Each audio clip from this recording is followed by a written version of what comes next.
Okay.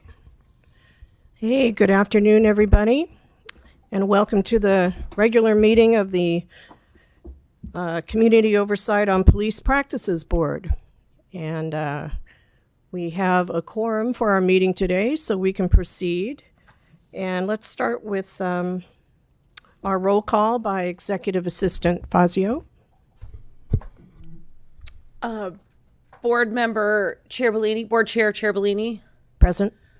Board Member Torres is absent. Board Member Gaventer. Present. Board Member Pardo. Present. Board Member Novello. Present. Board Member Wiley is absent. And Board Member Latica is absent. Okay, great. Thank you very much. Now, will you all please rise and join me in the Pledge of Allegiance? I pledge allegiance to the flag of the United States of America and to the republic for which it stands, one nation, under God, indivisible, with liberty and justice for all. Okay. All right. Next item is the approval of the minutes. A copy of the minutes to the last meeting were included in your agenda packets. Are there any corrections to the minutes? If not, would there like to be a motion to approve the minutes? Okay, is there a second? Second. All right, it's been moved and seconded that we approve the minutes of the January 23rd, 2024 meeting. All those in favor say aye. Aye. Aye. All opposed? Motion carries. Thank you. Okay, under public comment, this is the time for the public to comment on items not listed on the agenda. Each speaker is limited to 3 minutes. Such time allotment or portion thereof shall not be transferred to other speakers. The public will be allowed to speak concurrently with the call of an agenda item following staff presentation on that item. And pursuant to the Brown Act, the COPP may not take action on an item that does not appear on the agenda. So is there any member of the public that would like to make a public comment at this time? Come forward, please. And just make sure your microphone's on. Thank you, Miles. Okay. Welcome. Welcome. Thank you. My name is Carol Moore. I live in Fortuna, and I've been reaching out to the homeless for about a year and a half now. I just had a perspective that I wanted to share that maybe is not heard. And I've been a Christian 54 years, and I just wanted to share God's perspective on those that are poor, or homeless, or helpless. And I wanted to start with the parable of the Good Samaritan. If that's all right. You're probably familiar with it, but there was a Could you step a little bit closer to your microphone, please? Okay, there we go. There, is that thank better? you. Yes. Okay. A scribe asked Jesus one day what the great commandment was, and Jesus said, to love the Lord your God with all your heart and all your soul and all your strength and all your mind. And the second is like unto it, to love your neighbor as yourself. And that was really motivating to me. And the scribe, he wanted to sort of justify, who he loved, what neighbor.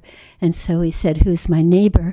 And Jesus told this story of, it's the Good Samaritan. And there was a man that was on the road from Jerusalem to Jericho. And he fell among thieves, and they stripped him and beat him up and left him half dead, on the side of the road. And that don't look very good, does it?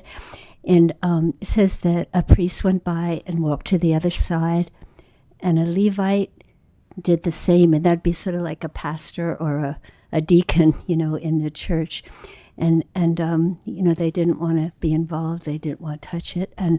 But there was a despised Samaritan, and Samaritans were despised because they lived in the north of Israel, and they were considered half-breeds, like they were half Jewish and half Gentile.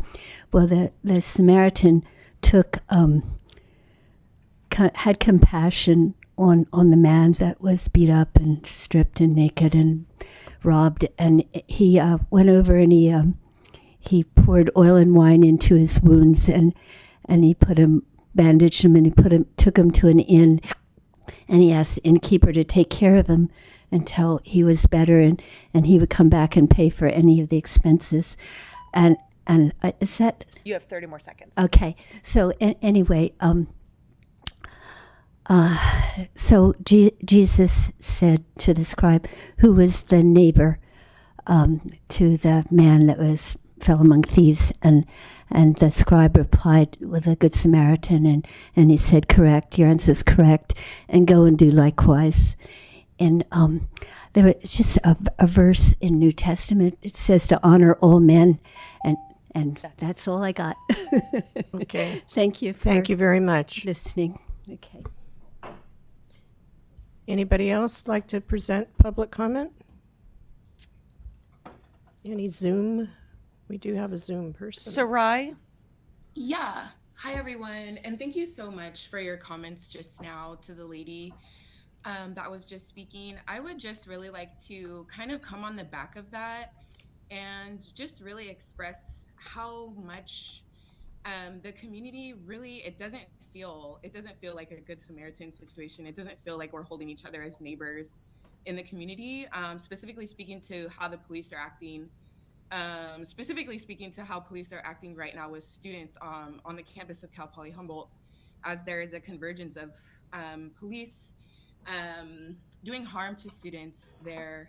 Similarly, as we are protesting the genocide in Palestine and urging for a divestment from relations with Israel, we're noticing that the police really are, instead of creating public safety and public space for our First Amendment rights to be enacted, we definitely see police standing with those who would harm and those who would take away people's rights.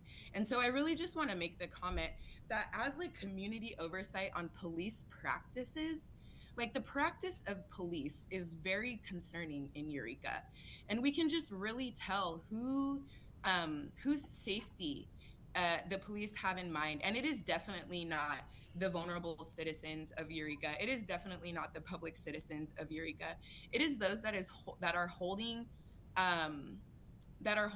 quite honestly hostage the ability of us to create safe spaces and to live in community with each other, despite disagreements and despite different relational realities that we're facing right now.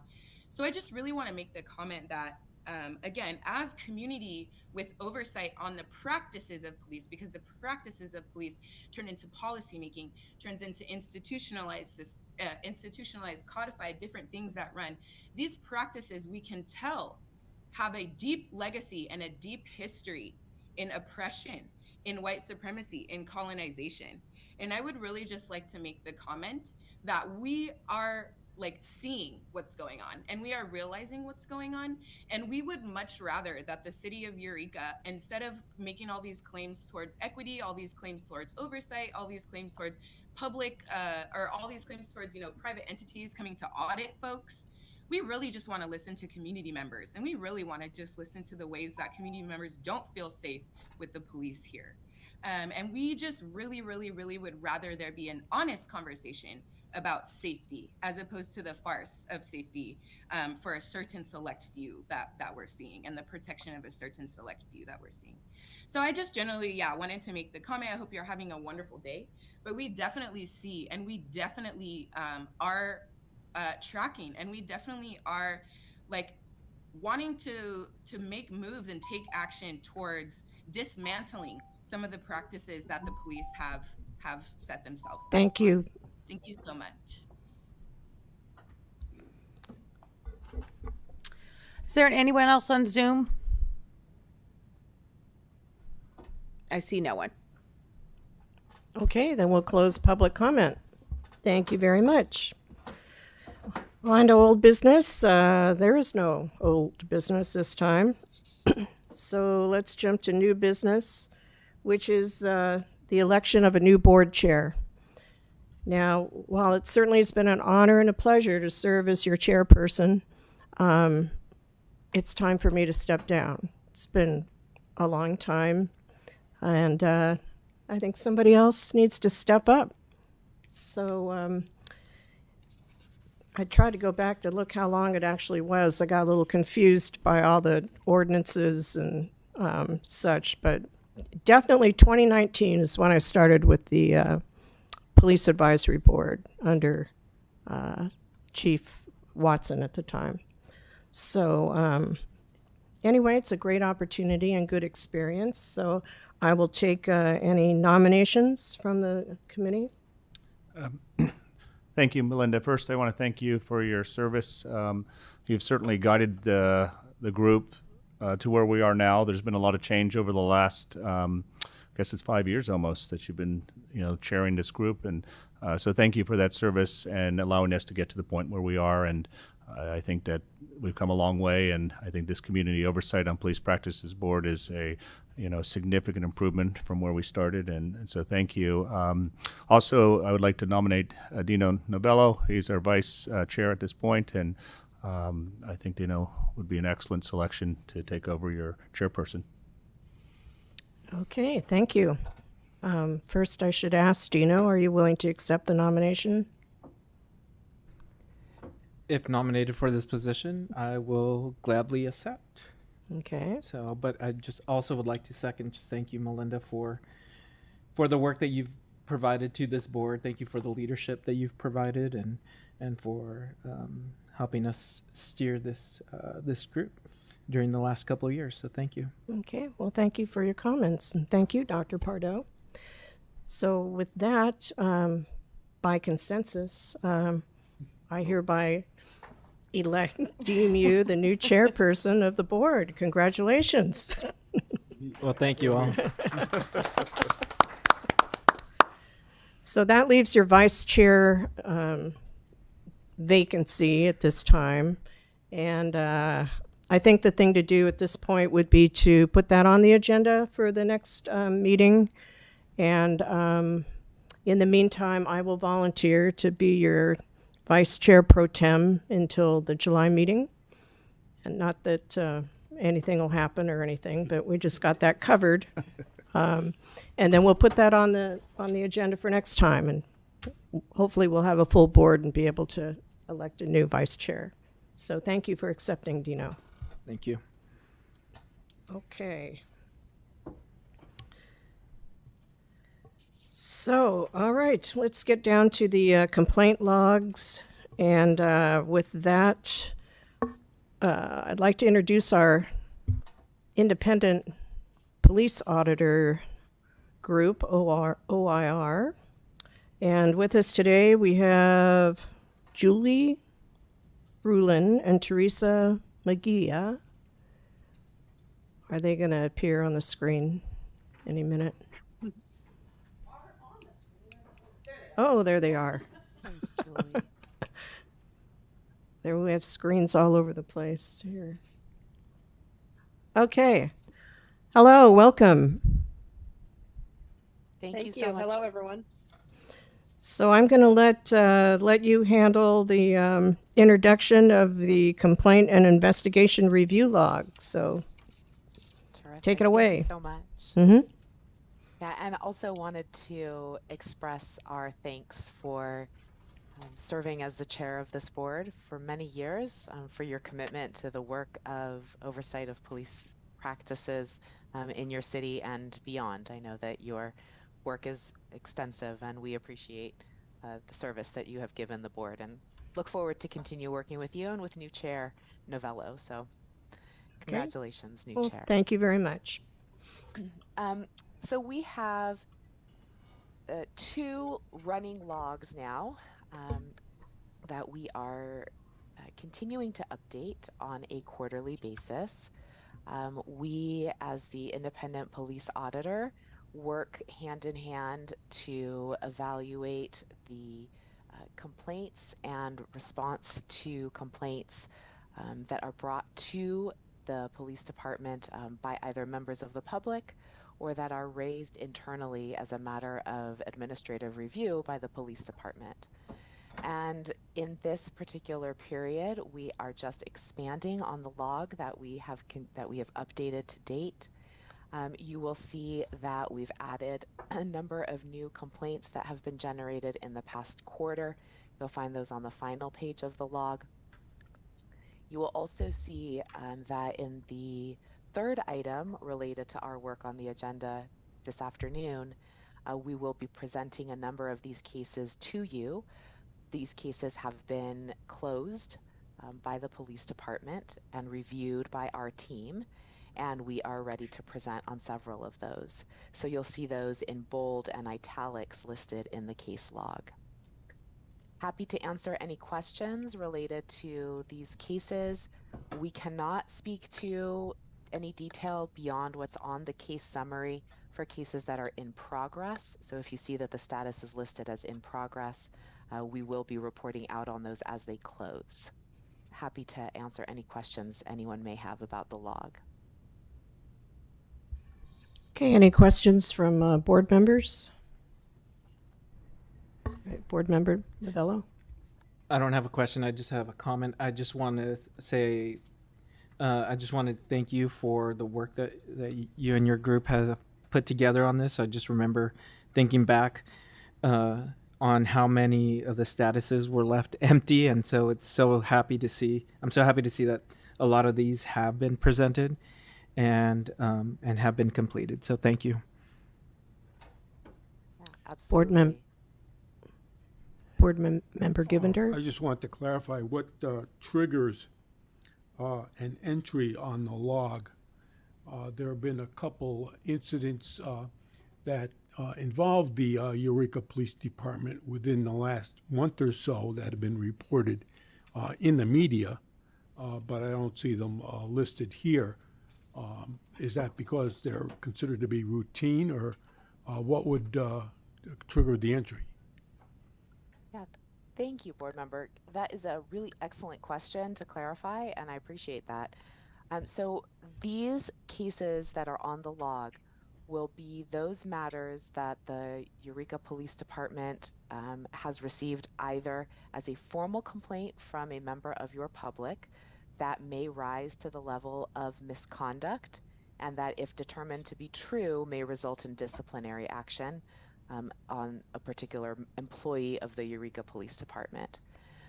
Also in the log will be incidents that, through the course of their own internal review, say of incident that occurred, of body-worn camera that has been evaluated, something that perhaps an employee brings to the attention of command, again, may also constitute misconduct, and if proven to be true, may result in disciplinary action. So if that threshold is not met, and it is not considered a formal internal affairs investigation, then those incidents might not find their way onto this particular log. And so that would be if, for example, something happens in the city, but it does not rise to the level of any potential misconduct, or a member of the public has not made a complaint about that particular incident, it may not land on this log.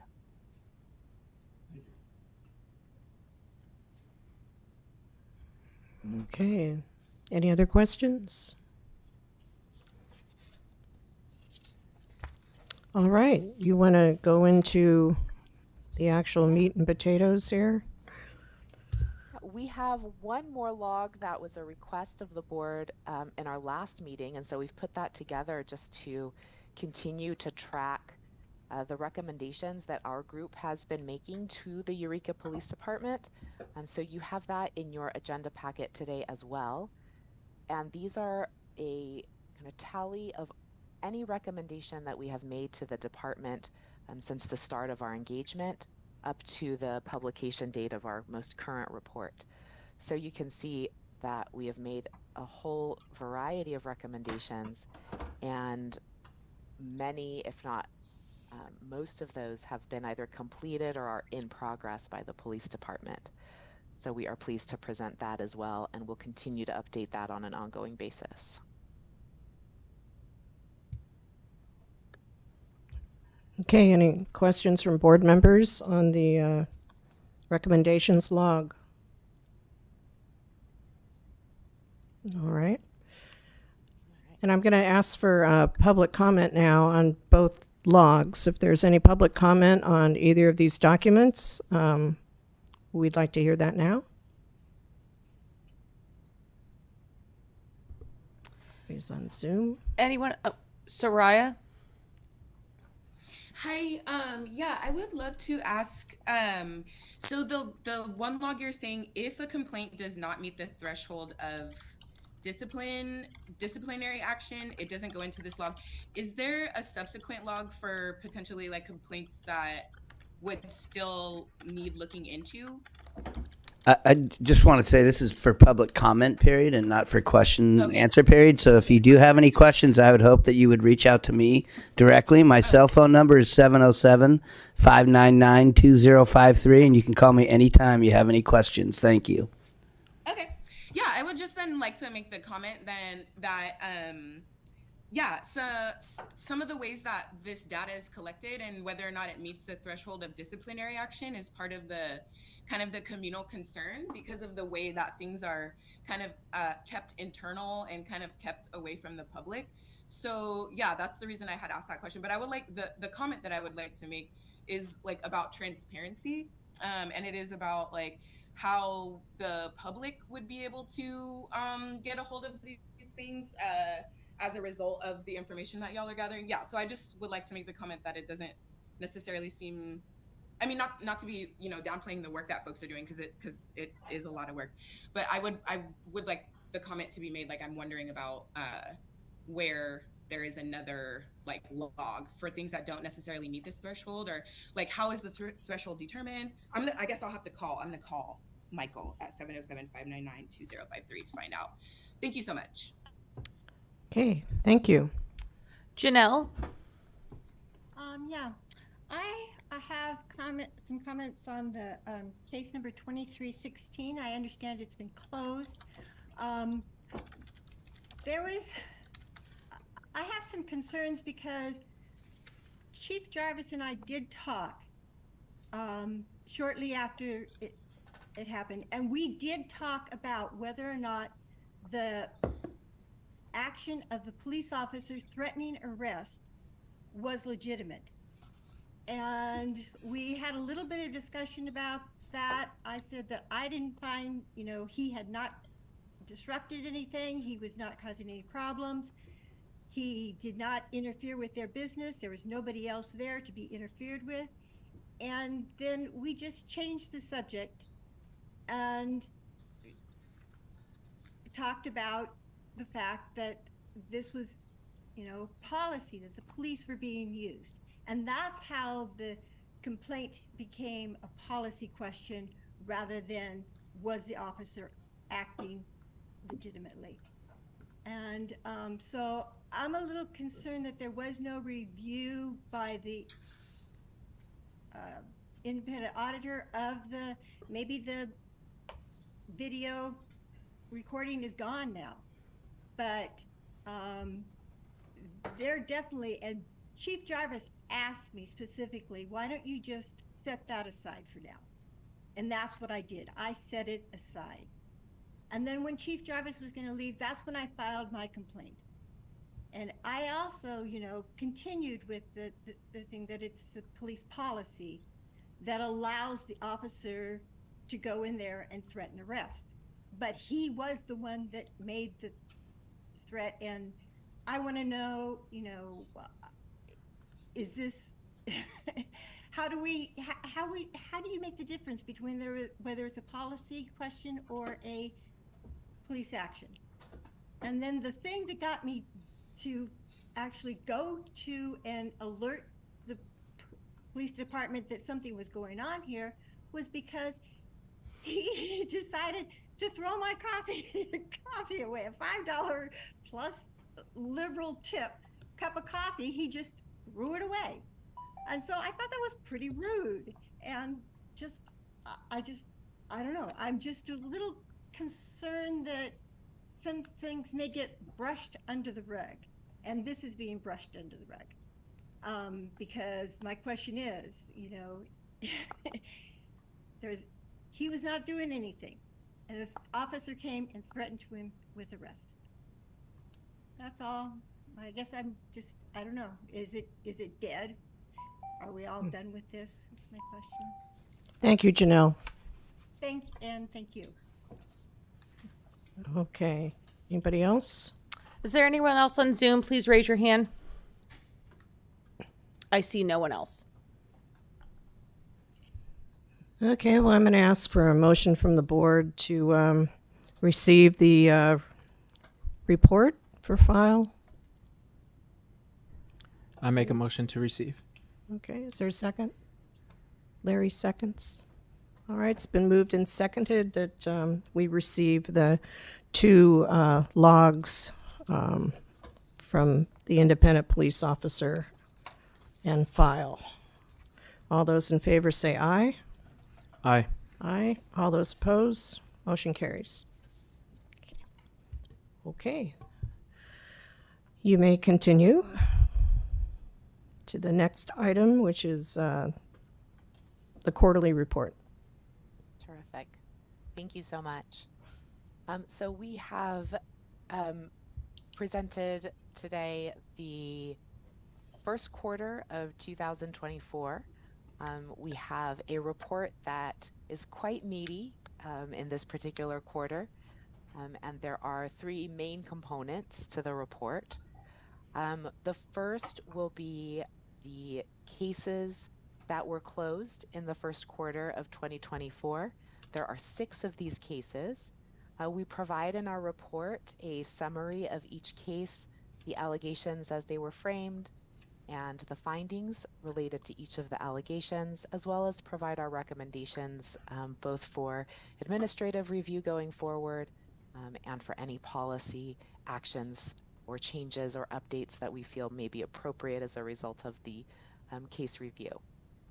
So I'll go over those in a moment, but we'll also hear from my colleague Julie Rulin related to the investigation of critical incidents. That's the second piece of our report this quarter. And finally, we will bring to you our mental health audit. The board 2 quarters ago requested and approved an audit of all calls related to the response to any calls that were involving a mental health component. And so we did an audit of those types of calls, as well as provide some education in our report related to the Eureka Police Department and your city's response to these types of calls and matters. So I'll work my way down through those topics. Okay. The first will be the case summaries and recommendations, and as I mentioned, there are 6. These are all cases that were closed, so the matter has been finalized and closed by the department. We have reviewed these cases. We review them now in essentially real time with the department. So as the investigation is going on, the department is providing us with updates and with the investigative file for our review. We also review all related police reports, incident reports, all related body-worn camera footage, and any radio traffic that might be relevant, as well as any dispatch notes. So we receive the full scope of the file for our internal review as well. In a past meeting, what we did was go over each of the cases, the summary related to them. Happy to do that if that is the board's pleasure today, or we can take it a different way. So I will ask the board what its preference is for our presenting the 6 cases that were closed today. Go ahead, Larry. May I suggest, since there was a member of the public recently on Zoom who commented about case 2316, that we turn to that case and ask for your summary? Absolutely. I think we could start with that one, but I would like you to go through each of them briefly in case there are questions that come up in our minds while you're reviewing it. Okay, terrific. So I will start with 2316 and then work my way back to the start of the report, if that's all Okay. right. Okay. So we have case 2316. In this one, we noted that there was a complaint against city procedures and policy regarding the unhoused after an encounter involving an EPD officer and a member of the community. We had significant discussion as well as receipt of correspondence from the member of the public related to this particular complaint. The department completed what is termed a preliminary investigation and found that the allegations as made by the member of the public were unfounded. Unfounded means that the allegations did not occur in the manner in which the complainant may have articulated them. And we were, as I said, involved with the process from the point at which it was filed as a formal complaint. We reviewed the process, we reviewed the investigation, and we found the outcome to be fair and appropriate. Are there any questions related to this particular case? Questions from the board? Right now, Dr. Pardo. Yes, at the end you talk about the importance of documenting complaints. Can you expound on that issue a little bit more for this case, where there may not have been, it sounded like there was a verbal discussion but not a formal documentation? Yeah, and I appreciate that question, Dr. Pardo. The way that we understand this case developing is that a member of the public had an experience, an incident that involved a Eureka Police Department officer who responded to a coffee shop. The member of the public had a variety of correspondence with EPD as well as with the city. And as we mentioned in our memo, there was a meeting, a sit-down meeting with then Chief of Police Jarvis, in which, according to the police chief, the matter had seemingly been resolved. And at that point, what we would like to see is, because there was a complaint articulated during the course of that meeting and prior to the meeting, that the police department appropriately pull an internal affairs number. That would be the numbers that are listed sort of at the top of each of these case summaries, and document the official receipt of that complaint, the meeting that occurred, and any action that was taken. Because that did not occur, by the time that we were made aware that the complainant was still concerned and still challenged by the incident, and still wished to file a formal complaint, we did not know that the history had occurred, and it was difficult to determine when exactly the original complaint had been filed. And so really what we would like to express is that it is important to document at the moment of initial receipt that these complaints are coming in. That way they both find their way to our review process as well as to the complaint log. And for purposes of understanding kind of the statute of limitations on these, the department has 1 year from the receipt of a formal complaint to complete an investigation.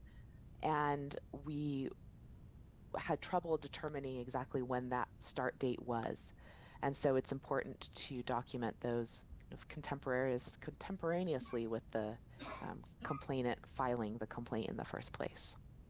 And I think I can add to that. I know Chief Jarvis isn't here, but my understanding at the time was that in that discussion that there was, I would say, a miscommunication about whether it was a complaint or not a complaint. And I think that that's where maybe he did not document it as such, but that was my understanding.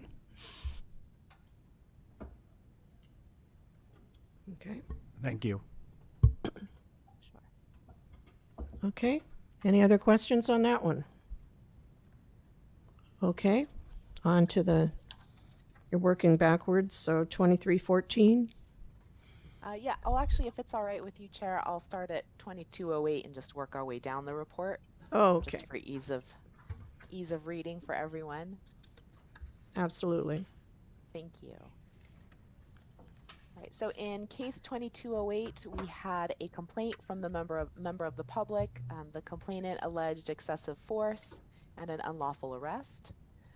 In the course of investigating this particular incident, the department alleged that there was unprofessional and profane language used and framed allegations around the use of that language and conduct unbecoming of a police officer. Unfortunately, after completion of that formal investigation, Command learned that some of the provisions of the Peace Officers' Bill of Rights, which provide to a peace officer certain notifications related to administrative investigations, had not been appropriately followed. We suggested, and EPD agreed, that although they could not issue formal discipline, the investigation should still be closed out with formal findings, and that the officers should be counseled informally regarding their conduct so that at least the behavior was addressed and was appropriately documented in the case file. The department, when we discussed why something like that may have occurred, noted that at the time the investigator who was assigned to that case had not had much tenure in internal affairs and was not aware of the different administrative processes that are required in these administrative investigations, and that both that investigator and others who are working in internal affairs have since been sent to training and are now aware of those types of provisions that are so important for our peace officers. Any questions related to this case? Questions from the board? No, I'm sorry. To what extent did that training get transmitted to the line officers in the department? Are you speaking to the training related to the Peace Officers' Bill of Rights, or that related to the incident itself, sir? More generally to the Bill of Rights. Yeah. So it is my understanding that officers are part of an association that provides that type of information to their members. So as to the specifics of an administrative investigation, I believe that training was given to those who are conducting the investigations, but certainly officers have access to their rights and all the process that's afforded to them through their association.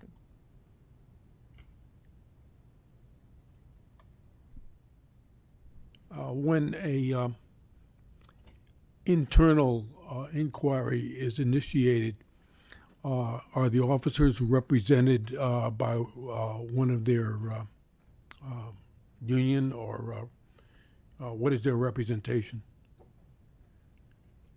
I could answer that question, but perhaps if Chief Stevens is there, he may wish to take that one on. I may even be able to handle that one. I think it's pretty standard across the board. They have an opportunity to be represented if they choose so. Do they always take that? Not always, but they have an opportunity to be represented, yes. By anyone they choose? By the EPOA employee, Police Officers Association is the union for our officers, so they would provide representation.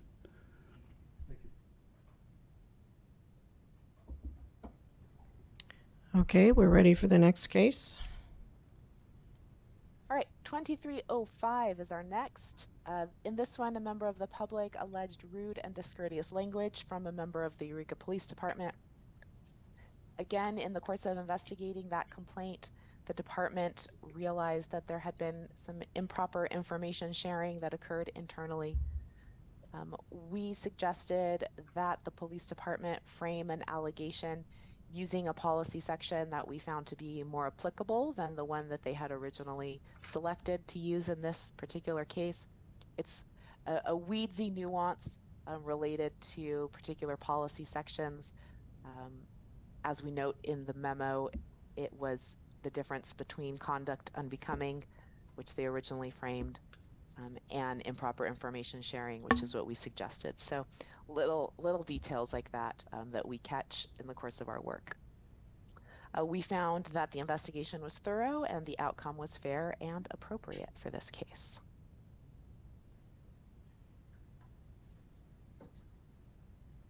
Any questions? Any questions from the board? Go ahead, Dino. I have a question. I know because of the police officer did not activate the body worn camera. And I know there's public presence around the situation that occurred.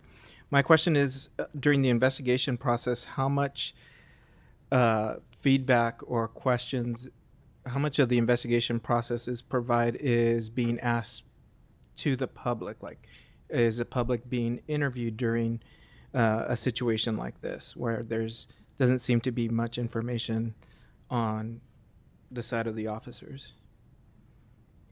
Yeah, so I'll answer your question in two parts. One, in kind of the standard practice when these investigations occur is to definitely canvass an area to see if there were any witnesses that might be able to provide a statement. So that is a standard practice for these types of administrative investigations. In this case, the incident certainly had a variety of members of the public around the execution of the arrest warrant that was happening in another part of this particular apartment complex. This interaction was between an officer who was standing at the perimeter and a member of the public who exited the apartment to complain about the noise. So in this particular instance, there did not appear to be any witnesses that would have been able to provide more information. The body-worn camera in this case was, the officer had not activated the body-worn camera, but the Motorola system has an internal cache, an internal memory that is constantly generating a recording. And when this particular officer learned through the unauthorized information sharing that he was the subject of a complaint, he immediately surrendered his body-worn camera to the IT, who were able to retrieve the totality of that incident that had been stored in the body-worn camera's memory, internal memory. So we were able to review the incident on body-worn camera, even though the officer had not activated. It's a backup component available on the system that's used by your police officers, and was of benefit in this particular case. That may not always be available, depending on the storage and the memory capacity of a particular camera, but in this case it was, and so we were grateful to have that to review. Okay, thank you for the information. Go ahead, Dr. Pardo. Teresa, thank you for the presentation. Both the first two cases had a complaint of obscene and profane language. I guess my question is there a difference between a low-stress public interaction versus a high-stress, high-risk stop with a known criminal in this policy? I mean, certainly, there are two different situations. I'd just be interested if there's a variation that's allowed, or is obscene profane language, held to the same standard across the board for any interaction? Thank you. Yeah, thank you for that excellent question. The policy in and of itself does not differentiate where that line might be drawn. Certainly we understand that in high risk, high emotional situations, there may be a tendency to respond with language that's also more emotional and may reach that level of profanity. As a general statement, we like to see when officers use any type of profanity that it be caught and counseled. Certainly we understand that officers are human beings, and we all are subject to emotion at times. What's particularly troublesome, however, as you're noting, is when it is not a high stress situation and an officer is choosing to engage in that type of language with a member of the community, such as this last case here. And we, and the department agrees that that is not appropriate, given that there is no tension and there is no real human emotion reaction that would trigger that type of response. But the policy itself does not provide a level of guidance or threshold for when it is appropriate versus not. Okay. Thank you.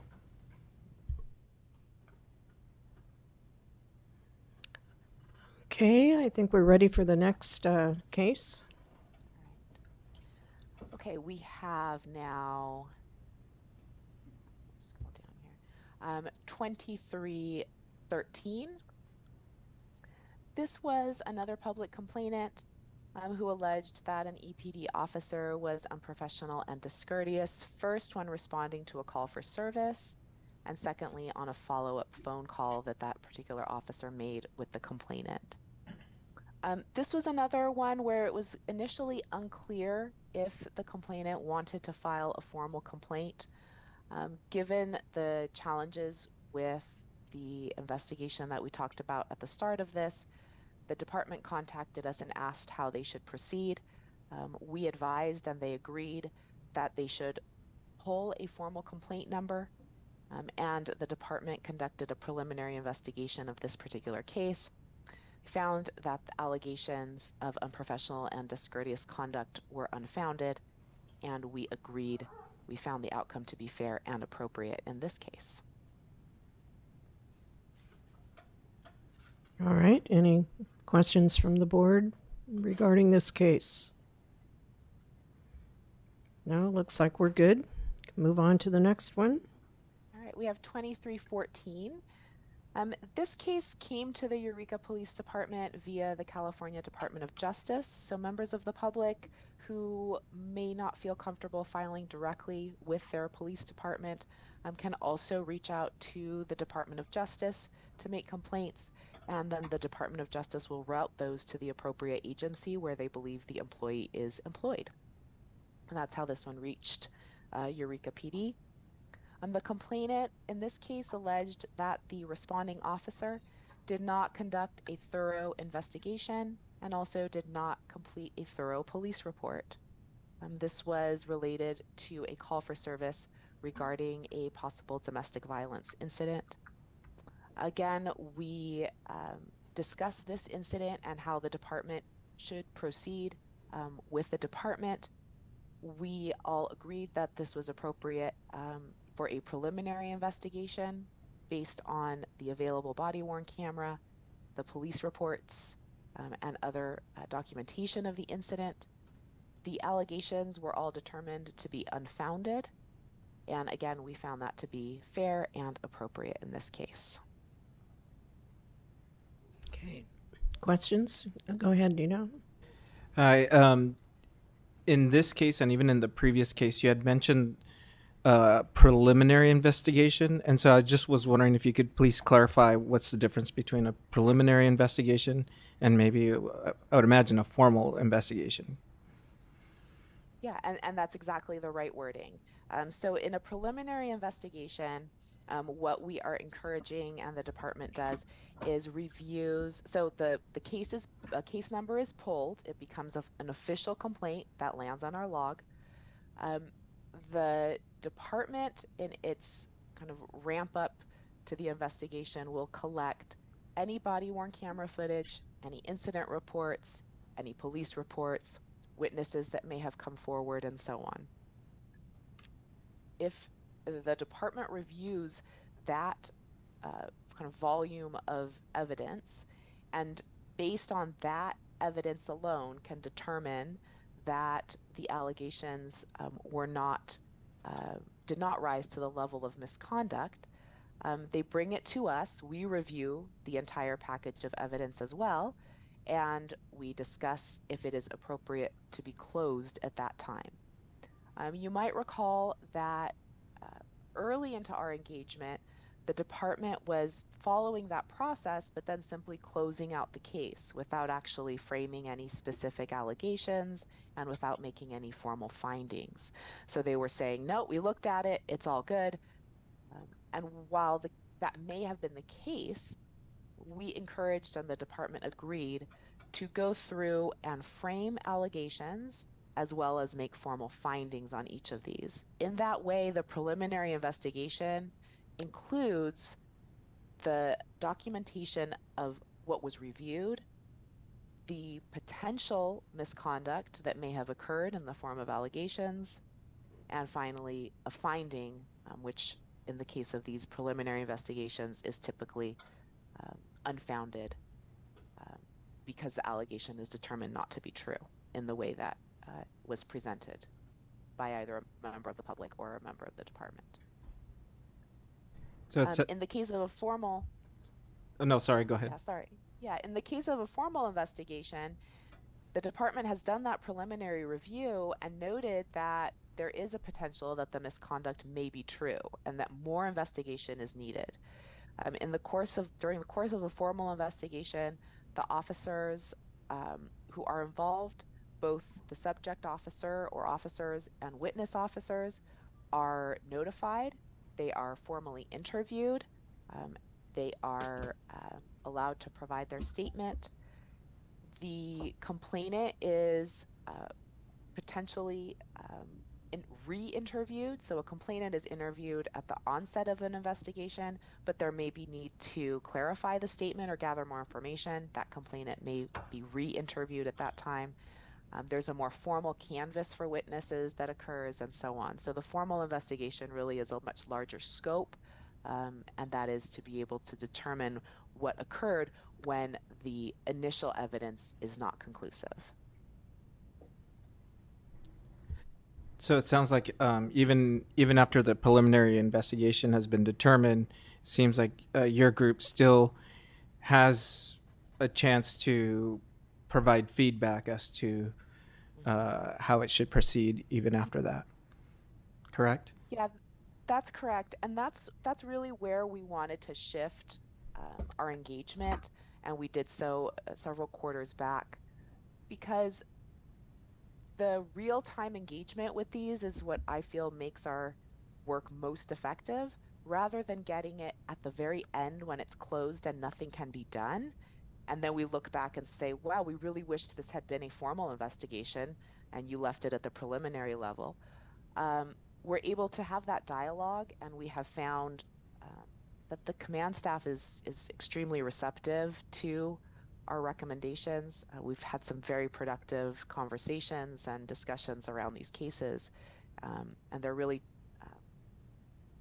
responsive to what we have to, what we recommend around further action on these. Excellent, and thank you for the information and for the support you provide. Any further comment? One more. I have a quick question on this last case. I'm just wondering if the Department of Justice requires any kind of follow-up once they pass a case forward to the department. Is the department required to respond to the Department of Justice? I believe only insofar as the case might reach the threshold that would have to be reported to the state. I am not certain, but I don't believe that in these matters. I believe they just forward them to the appropriate agency for investigation. But there are certain cases that do reach a threshold that have to be reported up for further investigation and review. This one did not meet that threshold. Like officer-involved shootings, you mean? Those are Correct. required, okay. Right, or anything that may look to decertify a particular peace officer. Ah, I see. Okay. All right. Thank you. Next case. Final one, and this one Julie will speak to in a little more detail when she reviews critical incidents. This is case 2205. The passenger in the vehicle that was involved in that officer-involved shooting that Julie's going to speak to filed a complaint. She was concerned that they were simply in a vehicle when guys with guns jumped out and began yelling at them and began shooting. Those guys with guns were police officers, as Julie's going to go through, and the critical incident response team's investigation was used to close out this particular case, which we found to be appropriate. But I will leave the discussion of that to my colleague Julie, who has been so patiently listening to me go Yeah. on and on. Okay. Take it away, Julie. Yeah, Thank please. you, Teresa. Hello to the board members. I'm Julie Rulin. Happy to be joining you today. I just wanted to pick up on that thread and talk about the second piece of our report, which was a review of what happens when there is an officer-involved shooting or another critical incident. And we refer to critical incidents as, that includes an officer-involved shooting. It might also include any time somebody dies while they're in police custody, or any other police activity that leads to a death or serious injury.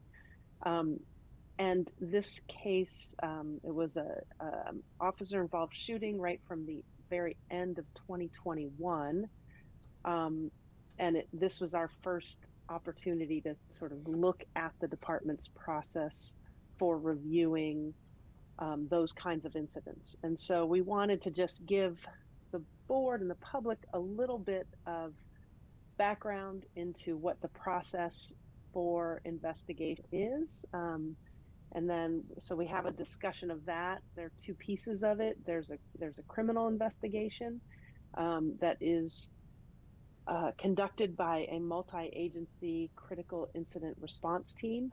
And that, that piece of the investigation it's kind of the district attorney is sort of the driver of that.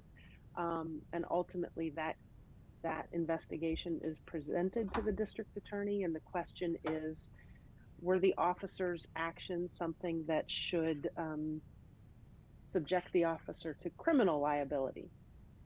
Our focus when we work with agencies is really more on a second piece of any kind of critical incident review and investigation, and that is the administrative investigation. And that's the piece that asks, were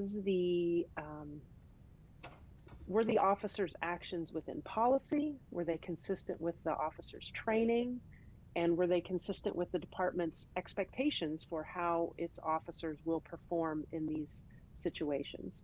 And that's, administratively, it's not something that's going to lead to any criminal liability, but it could lead to some remedial action in the form of training or discipline by the police department. And so, we talk about that process here, and in our view, we talk generally about what we see are the hallmarks of a good administrative review process for officer-involved shootings.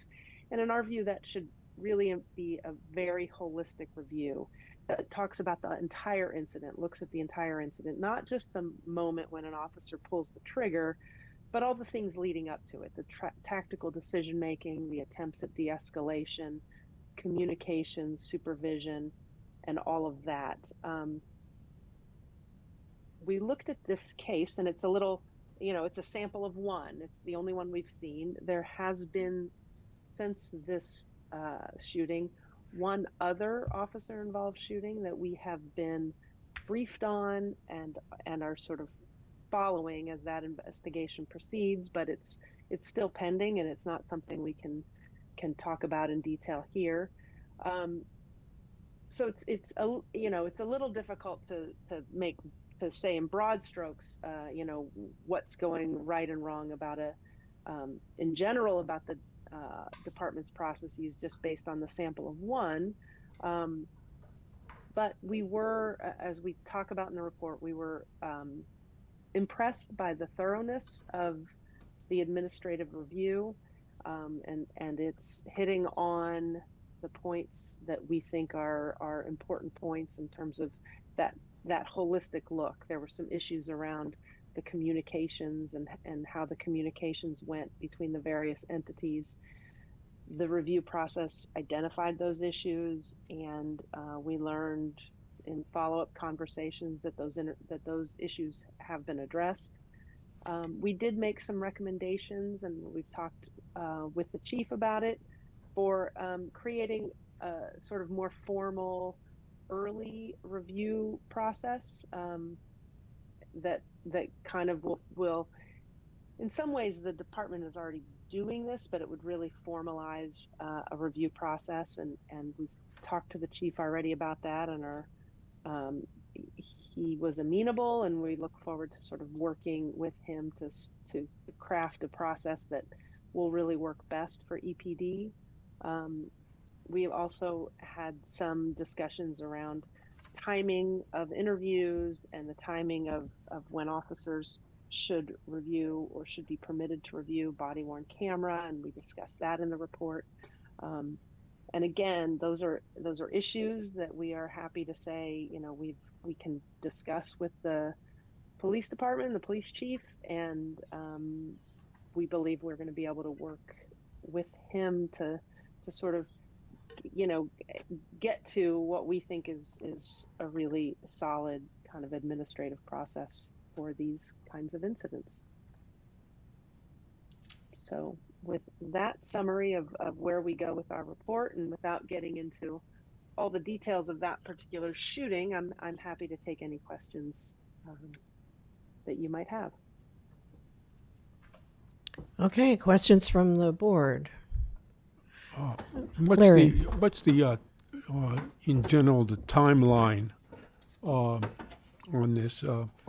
The district attorney, I gather, took quite some time and only issued a formal decision without explanation. Yeah, the timing, I think this one got held up quite a bit because the subject who was actually shot at, it was not a fatal shooting. He was injured in the hand.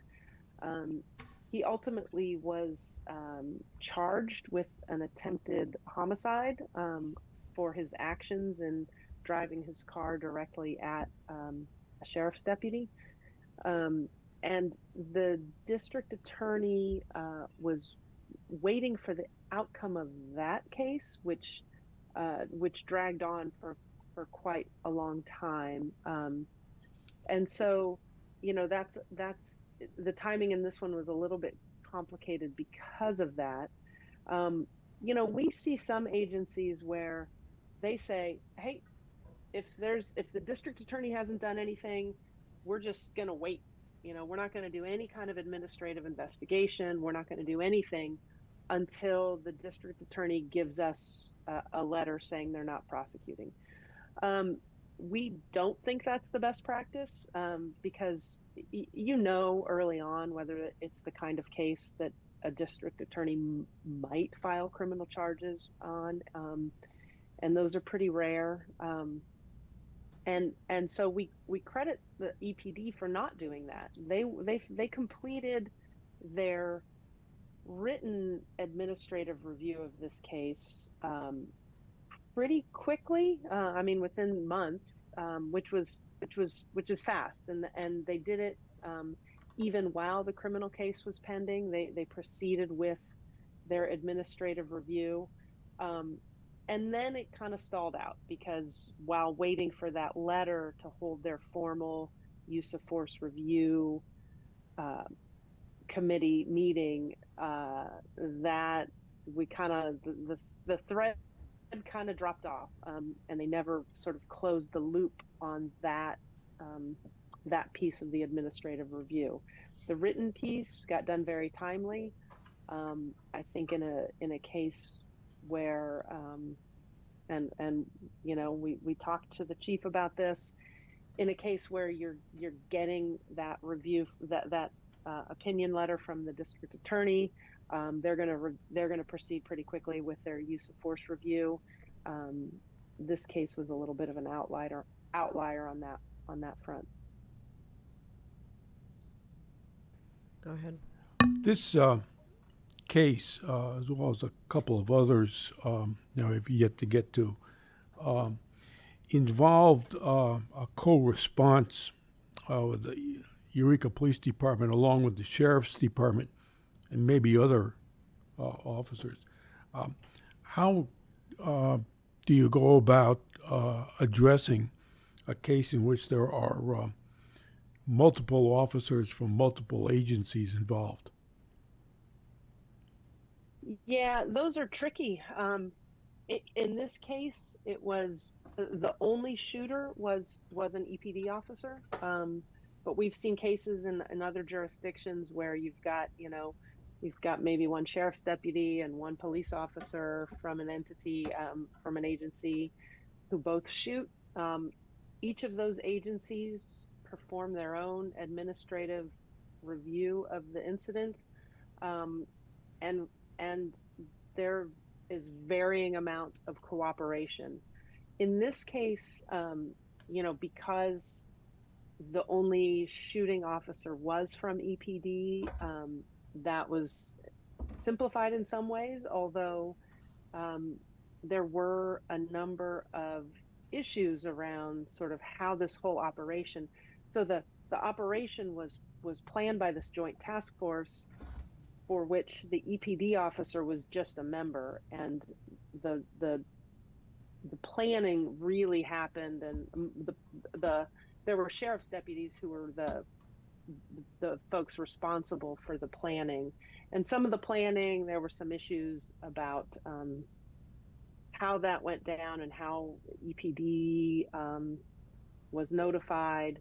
And those are some of the things that the chief addressed, outside of, just sort of in conversations with the sheriff, is what we learned, and in conversations with the folks who run the task force. But those can be quite tricky because there's nothing that requires a sheriff's deputy, for instance, in submitting to an interview by a EPD investigator who's looking into administrative issues. How it all gets investigated on the criminal side is a different story, but sometimes the multi-agency things can be tricky and frustrating. Okay. Any other questions? Well, I found your comments about timing interesting too, and the conditions that we have up here where their officers' lawyers may be in San Francisco or, other bigger metropolitan places, and getting them here and such for adequate representation. So, you suggested Zoom meetings, which I think probably is we all do that for medical reasons, right, Dr. Pardo? Find enough doctors around here. I guess we don't have enough attorneys specializing in police practices here either. So, yes, thank you for that. And with that, would you like to move into the next part of the report? Yeah, definitely. Yep. The final piece of our report is the mental health audit. So as I mentioned at the top, the board requested an audit of the department's response to calls for service that may involve a mental health component. And we selected that together with the board as our first official audit of the police department. And so we reviewed calls for service that occurred from November of 22 through November of 2023. We requested that EPD provide a random sample of these calls where there was an indication that an individual was experiencing a mental health crisis. We wanted to see the difference between a response that was patrol officers initially responding to the scene and those calls that were initially handled by the department's own specialized community safety engagement team, which is referred to as CSET. and that is a co-responder style model, a specialized model where these particular officers are especially trained in responding to crisis calls for service. So we selected a random sample of both of those types of calls for service and those types of responses. We provide in our report, just as by way of background, the types of collaborations that are happening in your city. You have a variety of different programs that, in our impression, are really top notch, and we have, in fact, taken some of the models and impressed these upon other agencies that we work with because they are certainly a gold standard. And so we commend your police department and your city for taking a real progressive view of how to respond to calls for service involving individuals who may be experiencing crisis. So there is a whole write-up about the background, the types of training that EPD officers receive, the types of resources that are available in your city, and those are available to review in the report. But wanted to really get into our particular audit findings. We worked and wanted to commend Commander Lenny LaFrance. We worked closely with him to select a very rigorous random sample. He's a statistics guy and was able to provide us with a true random sample to ensure that we weren't cherry picking the best cases or the ones with the best outcomes. And we really found that the department was in compliance both with its own policy related to responding to the calls, these types of calls, as well as to what we have seen kind of nationwide as best practices that align with the 21st century policing standards for responding to those experiencing crisis. We saw a lot of using of de-escalation techniques. This could range from something as simple as establishing rapport with the individual to providing a lot of different communication styles and tactics, trying different team members, speaking to the individuals. I was really struck with what seems to be a very simple situation. There was an officer responding to an individual experiencing crisis who was very frustrated and triggered perhaps by the fact that the officer had sunglasses on, and said to the officer, "I don't like your sunglasses." And this was just such a simple moment in policing, but the officer apologized and took off the sunglasses to engage with the individual. That might seem like just common sense, but in our review of these types of incidents throughout the state and nationwide, that can be the turning point for perhaps an officer refusing to take off the sunglasses or responding in a way that is not compassionate. And so it's those types of little simple details that we caught in this audit that we found to be commendable in your police department.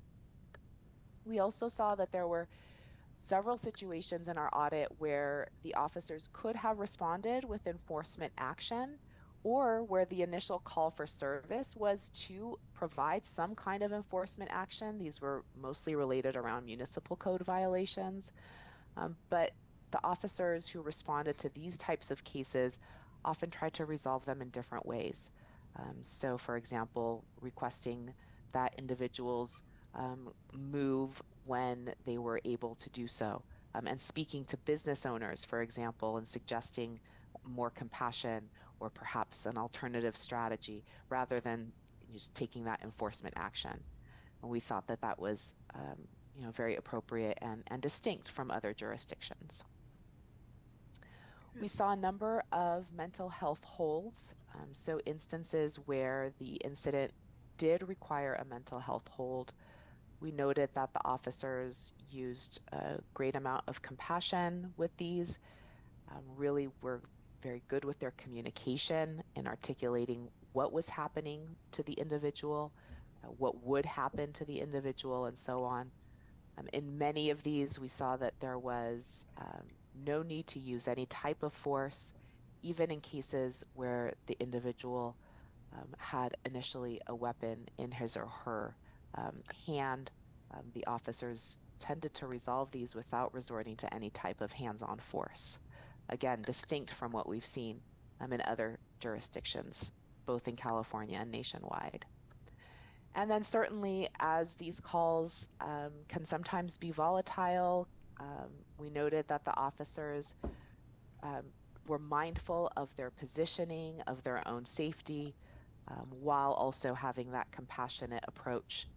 So both sides, officer safety as well as community safety, were being acknowledged at the onset of the call and dealt with appropriately. So again, in our report, we go into some little vignettes of the cases that we evaluated. Overall, we found that the department is responding, as I said, appropriately, and that where the response may not be as compassionate or appropriate as the department would like it to be, they've really implemented a robust review system internally to ensure that the calls are handled appropriately. More often than not, there is someone in the supervisory rank that is reviewing the paperwork and documentation that goes along with mental health holds. If there are any questions around how the hold was handled or how the call was addressed, there is a commander who reviews those, watches the body-worn camera footage, provides training. And we believe that over time, this will only improve the way that officers are responding. They were not all 100% perfect, but certainly we found them to be very commendable overall.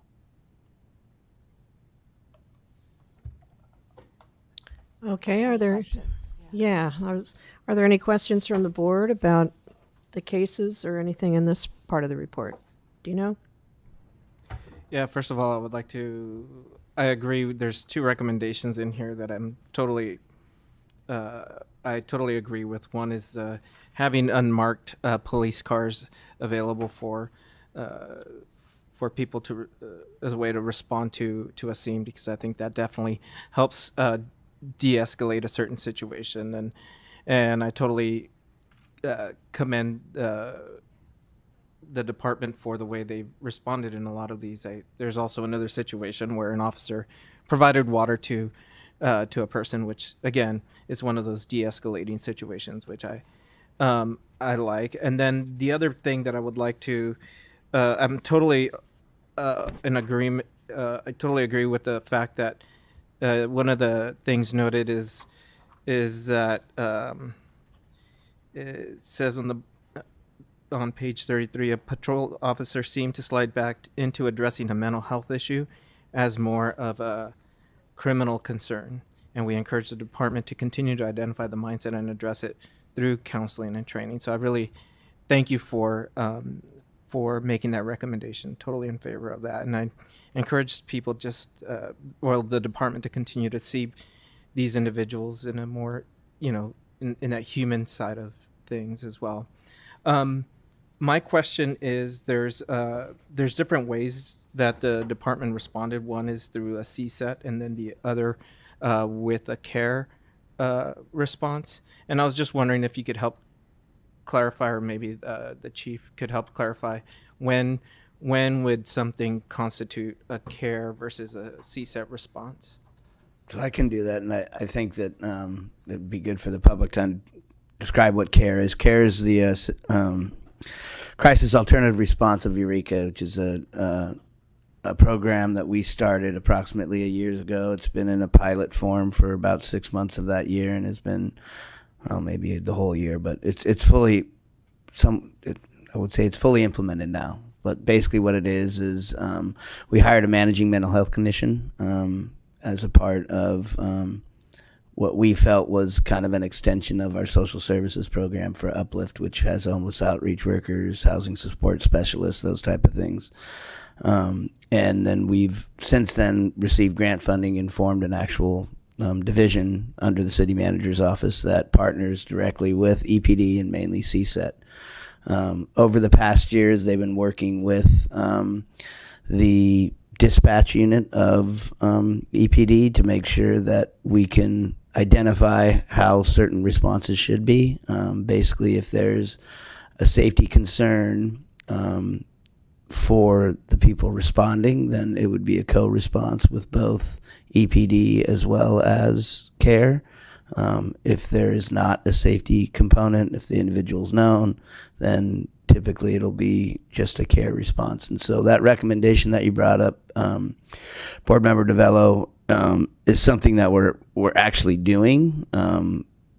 But when we have a safety concern because of that, we will be in marked vehicles and EPD will be responding. But if there is no need for that, it will be just CARE. And so right now we currently have a managing mental health clinician.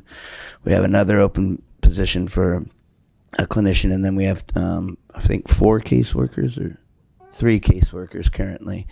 So the intent is fully blown out that this would be a 24/7 operation. I believe we did 900 calls. 900. Close to 800 calls last year that CARE responded to. Not all individually. A lot of them were co-response. But the intent is to have this up 24/7.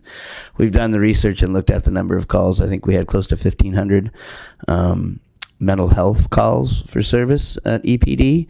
And the intent would be to initially staff our CARE team to meet those critical times, which are pretty much between 10 o'clock and 6 o'clock, something like that. But anyway, do that and then eventually get to 24/7, and so that we have a managing mental health clinician on at all times and be able to respond to these things, more appropriately. And hopefully a bigger component, I think, for this is more the proactive response. Of those close to 800 responses, those weren't just the initial call that you got. It was follow-up calls that you went and helped these individuals afterwards to avoid those instances. This all was exacerbated through COVID and the impact that it had on not only Semper Virens, our mental health facility, but also on our emergency room here locally.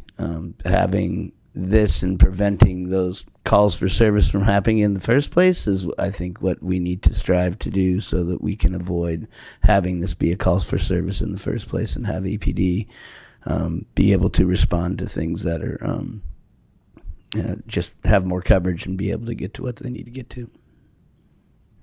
Thank you, and I'm hoping that the department's able to find those and is able to fill those positions. So I'm happy to hear that this is in the direction where the department's going, and hopefully we'll get people staffed 24/7, like you said. So happy to hear that. Thank you.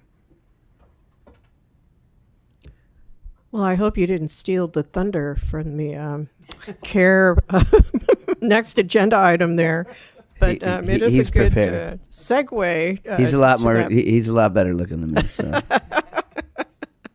Are there any other questions about any of the cases? Dr. Pardo. One comment. I was also focused on the same part about the patrol officers and going from a mental health to more of a criminal approach. Are we trying to hold them to too high of a standard? We have a CSET team, which obviously you said is, sort of state-of-the-art team that obviously has experienced officers who are specifically trained, who, this is what they do day in, day out, and holding our patrol officers. And, these mental health crises, and there's a very gray zone. Often you'll have a dual diagnosis with some sort of drug addiction involved as well into a criminal complaint. So, and often our patrol officers are much younger, much less experienced. And so is that a reasonable standard to hold them to? Or should we be saying, hey, there is going to be a difference between CSET and the patrol officers? They're just, that's just the way it's going to be. And obviously we want to work to get our patrol officers to that higher level, but understanding that that's a high task to ask early in a career, especially of a young patrol officer. So I just would like to hear your input on that same part of your report. I can take that. I don't know that it's holding them to too high a standard. I think that thank you for your comment, by the way. I think that you gave the right response, which is it's something to be working towards. And so, our point in raising it was not to say, wow, that officer should have been disciplined, or that officer, doesn't belong here.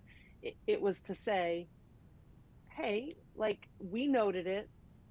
We think it's important that the department note it when it comes up, and can address it. And the way to address it is with training and counseling, and sort of that understanding that, yeah, some of these calls are really tricky, and they're hard. It's sometimes hard to know what the right approach is, and yet, with the benefit of hindsight, we can step back, we can watch video, we can talk about it as a training moment, as a training tool, and say, how can you do better next time? What are some different approaches to this? There are lots of ways to use these incidents, just to encourage that development that you referenced. So as they develop in their careers, they can have a different perspective. And I agree with Julie. I think that these instances that were noted in the report were officers who weren't necessarily here for a very long time. And so I think that, treating these as teaching moments and being able to provide them, I think from just a stress level and safety of the officer's standpoint, it's best for them to figure that out so that they don't have to get into any sort of conflict. But it wasn't to be critical of those officers. They just haven't had that experience yet. No. Thank you for the discussion. Well, on the other end of the spectrum, you made note of an officer who'd been punched in the face, and who showed, extreme patience and constraint there. So, yeah, that is a big learning curve, I have to say. But, I'm old school. But any other questions? Oh. Okay. Well, thank you very much for that complete report. Great job on the first audit of your time with us. We appreciate it. We'll have to put on the agenda again another topic to explore in the coming months. But you did a great job, and we definitely appreciate that. Good work. Thank you. Yeah. So we're going to move on to. I just want to note that your audit of mental health services is not only important to us, but will have broader distribution within the county. Yeah, before I move on, let me go back to public comment. I know I'm getting eyeballs out there. Let's see it. Is there any member of the public who would like to address the audit report? Soraya? Yeah, it's Sarai. Sorry. Yeah, I want to make the comment, when you were saying old school, like you're a little bit more old school, this officer showing constraint after getting punched in the face. I'm wondering what that means, because yeah, the comment I have is it does seem very old school. It does seem very not current. I mean, police practices, in my opinion, they still have a long way to go, but what y'all are saying are current police practices. Regarding these cases, it really is clear to me that this oversight meeting is really a chance for y'all to be high-fiving each other and giving recommendations. I'm wondering when y'all make a recommendation or when y'all do a thing, is there accountability? Is there feedback? Do they have to take your recommendations? Because it really seems like when there is threshold, the police get the unions involved and they get the people and the different things involved, and there's all kinds of people coming to their aid. But the people making these complaints, all they get is unfounded. And so it seems really interesting to me that the complaints keep coming in. We're finding them unfounded, but they're still they still come in and they still have significance to the community. So that was my original question after what's his name had asked me to call him. Even though I came to a meeting on police oversight to discuss these certain very specific things. Yeah, it doesn't seem like y'all are accountable to anyone. It doesn't seem like there's recourse for us. It's really a slap in the face, this data. We don't know what's being done with it.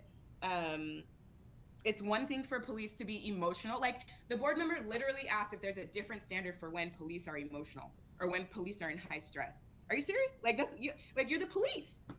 You're the police. And so, like, it's one thing to be emotional. It's another thing to get racist. And when y'all get mad and when y'all get stressed, y'all get racist. And I would like to see the data on that, because y'all are talking about emotional language, y'all are talking about all these different things. And like, I'm incensed. I can't even think straight. Like, this is really, like, number one, the thresholds are the issue. We can't even get complaints about, things that don't lead up to misconduct because the threshold for misconduct is so high, right? Officers who are found in misconduct, they are able to skate by with no consequences. Officers who are, there's a recommendation that they get some training, no consequences, right? And so when people are like, so there's no consequences for police who are found to be acting in misconduct, but the people who are complaining are found to be their complaints are not legitimized. This is a huge gap. There's a huge gap here. And it is very, very frustrating to come to this meeting and see y'all high-fiving each other. I commend the police for taking a stance. Like, y'all are, like, we have been saying these things in community for years. Everything in this report that y'all shared, and no offense again to y'all, no offense to your group, but everything y'all shared in we have been talking about this as a community for years. So it will be really interesting to Okay, thank you very much. when what I'm saying in this We're moving on to the next agenda item, which Janelle? is board member reports. Oh, one more comment. Janelle? Oh, there is another commenter. Okay, I'm sorry. Janelle, go ahead. Yeah, no, that's fine. I have to regroup after.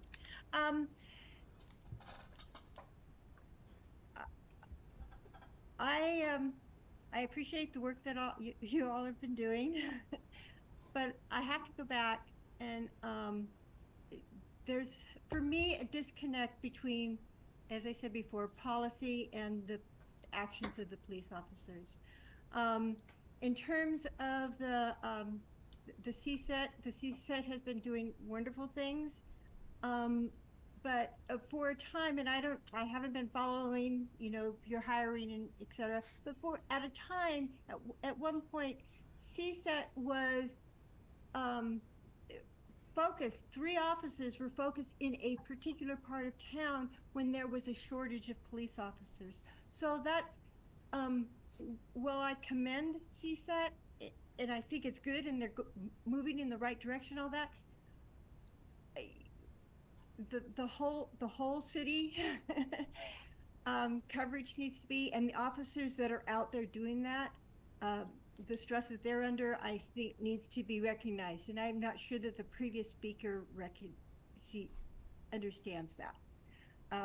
But I think that's something. But again, back to my issue is that, all right, it was a miscommunication, Mr. Slattery.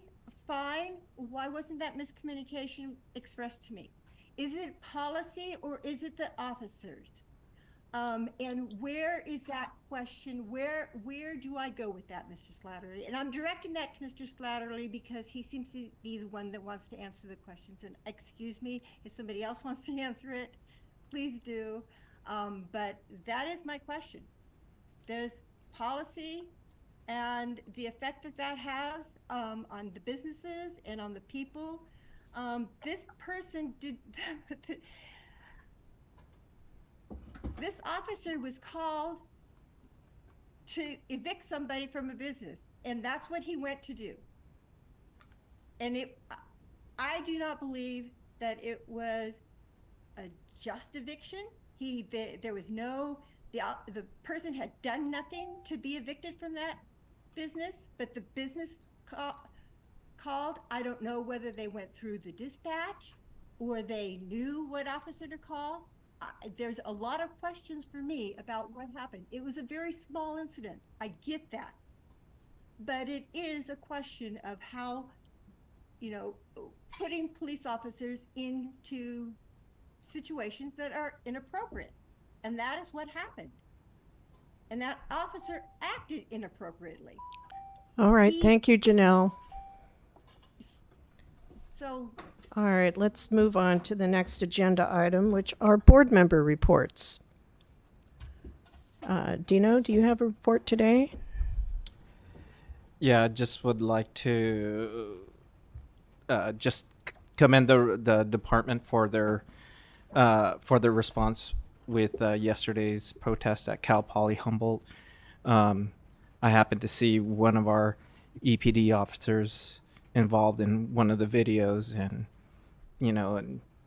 and they acted completely appropriate. I didn't see anything wrong with how this person responded, but just wanted to say thank you for the availability. I happened to be out on 101 when I see a bunch of cars, police, a lot of sirens flying by, headed towards the scene, and so just thank you for sending those officers, and then also again, I imagine it probably puts the city somewhat vulnerable in other locations. So I'm just happy too that nothing, that I didn't see nothing terrible happened as a result of that. I know there's still things happening on campus today, but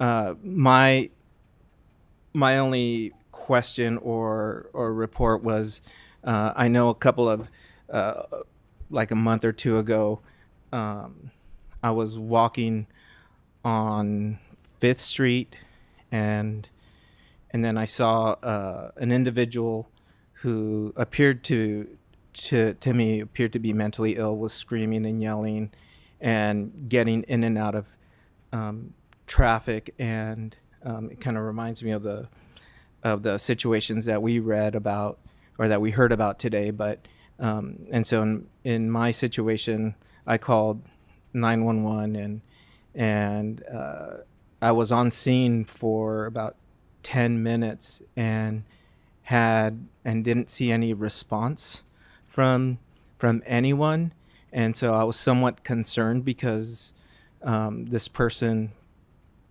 in my opinion, put the public at risk, because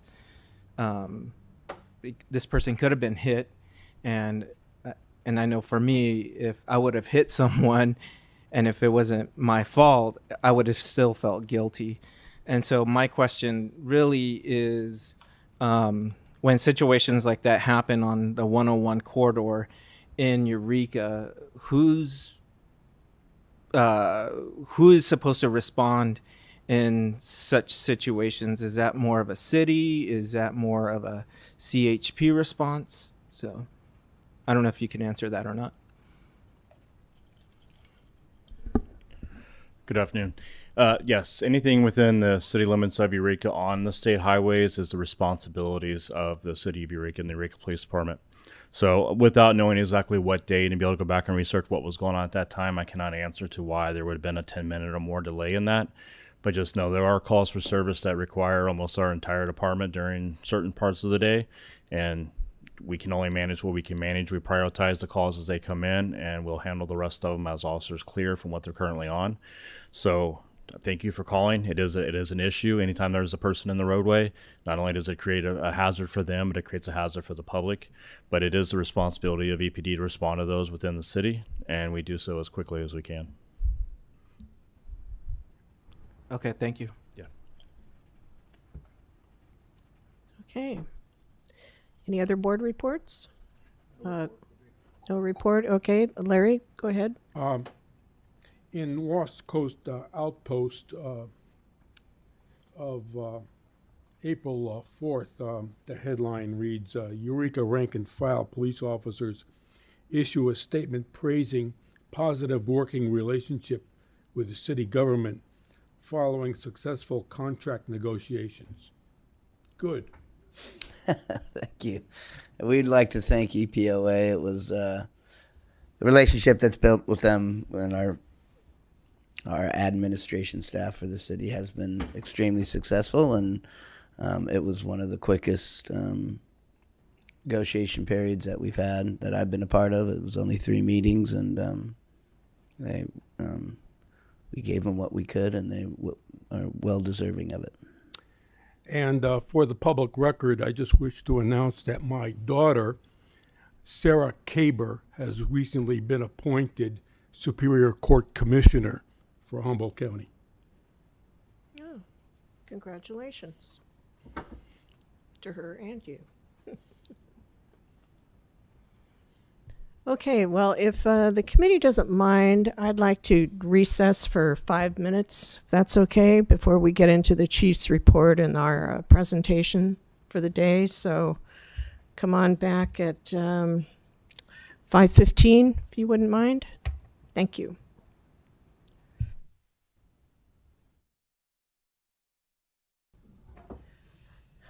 Okay, everybody, we are back in session. And next up on the agenda is Police Chief Report. Welcome, Chief Stevens. Good afternoon, Chair. The board has asked for a quarterly update on staffing within the department, so I'm going to provide that to you today and then be able to answer any questions you have. Currently in the police officer ranks, we have 10 vacancies. We have 2 current recruits in the academy that are scheduled and doing very well right now, but scheduled to graduate in July. We have 1 recruit so far confirmed for the June academy. We still have 4 other recruits in that background process. I've offered 2 of them conditional job offers to continue their background process for the psych and the medical portions. 1 is still pending some review after the polygraph. And then 1 applied late and is likely not going to be available for this academy. But if we can get them through the background process and still hire them, we'll hire them and keep them on as additional help within the department and put them into the January academy. We have 2 entry-level officers in background process. One of these is currently in the academy in San Diego, and the second is a local person who has already gone through the police academy who is now in backgrounds with us. We had 1 lateral officer apply this week, and we have 1 recruit application this week that will be interviewed next week, and hopefully those will go well, and we can start them through the process. Just from the police officer rank, I have 1 sergeant that's currently on a modified medical duty. He's been off duty for a while, or on this modified duty for a while, and then we lost 2 officers last week to on-duty injuries as a result of an altercation with an altered individual. 1 is going to be out for a minimum of 6 weeks, I just learned. He's in a hard cast now, and the second is still being evaluated. He's an MRI to figure out if there are any extenuating injuries from this incident. So while we're short, we continue to get shorter based on just the hazards of the position and the job itself. Currently in dispatch, we have 2 vacancies. We'll have a 3rd in June, we're hoping. One of our dispatchers has decided to be a police officer. She's currently in backgrounds as one of the recruits who has a conditional job offer, and her background looks pretty clean, so we're hoping to put her in the June academy. And we currently have, it's either 3 or 4 applicants in the background process right now for those 3 vacancies we're expecting in June. From our community service officer positions, we currently have 3 vacancies. Again, we have one of our CSOs that's going to become a police officer and wants to go to the academy. She has been cleared and already has a position in the academy, so come June we'll have 4 vacancies in that role within the department. We currently have 3 applicants in the background process, so even if all 3 are successful, we'll still be short of that maximum fill in that position come June, so we'll probably be flying that position again soon. We have 1 admin tech still in the background process. This admin tech is going to be assigned to our criminal investigations unit. They will be responsible for missing persons, cross reports, CWS cross reports, adult protective service cross reports, and be logistical assistance to the investigators within that unit. And then the other position we have yet to fill is our budget analyst. We are testing for that position this Thursday, and hopefully we'll have a successful candidate that we can put into backgrounds and begin that process, as we are quickly learning and have learned since the position became vacant. This is a very vital role within the department, and it's adding a lot of additional work onto our operations analyst and others that we are looking forward to divvying that work back out and making it equitable and be able to go forward with a budget process and a better budget that I really don't have any experience in. So I'm looking forward to having somebody with some experience with dollars and cents. So that is our staffing report for this quarter, and that's currently where we stand. And I'd be happy to answer any questions you have. Questions from the board? No. Okay, Larry? It was briefly noted just a few minutes ago that some of the tensions regarding international issues that have affected the United States generally seem to also come home close to us in Eureka and Humboldt County. This is also a season for religious holidays that are very important to many people. So I just would like your reflections or comment on what protections or measures that you might be taking with respect to protection of civil rights and protection of safety and security of our people here. Absolutely, sir. I'd like to thank the board member for his comments about the assistance we were able to provide to Cal Poly Humboldt last night. We sent a small contingency of officers up there upon their initial request of the event's beginning. That quickly escalated into the need for additional response, and I think we ended up sending a total of 13 officers, including myself, up there for the duration of that event. I've been doing this a long time. I've been involved in a lot of these incidents, and I fought in this country to defend people's First Amendment rights. So I understand them, and we always want to create space for that to happen. Within the confines that we also create space for our community members, for those using our city for other issues, traveling through our city to be safe, and to be able to have those two things happen at the same time is the goal of the Eureka Police Department. What the peaceful versus non-peaceful, I'm not going to get into that. We all have a different impression, I will say, of what that looks like based on what your stance is, potentially on what the event is taking place. But we encourage people to express their First Amendment rights. We will create space for that to happen and be done safely. All we ask is just for the cooperation, and that, don't come break things, don't come cause issues that we have to get involved in. If you don't want to see the Eureka Police Department at your event, then have an event that is peaceful, have an event that is within confines of the law, and we really prefer to stay away from those or monitor from a distance and let you have your space to have your First Amendment right and say what you would like to say and conduct yourself the way you want to conduct yourself. We are in contact with the different religious groups in our community. We have constant contact with them. We reach out when there are issues that occur across the country that we see that may affect locally locations here, and we've had those levels of communications for many years. So, and they reach out to us, we reach out to them. We know they're taking internal security measures to help with certain events that they have, not to burden the police, but we also take measures to assist them in those special events that they have to provide additional security measures, whether it's extra patrols, whether we assign an officer to the vicinity. So there are several things we do to work in conjunction with them and the security measures they're putting in place to try to create an even more secure environment for them to celebrate what their event is. Dr. Pardo? Chief Stevens, thank you for your update on recruitment and retention.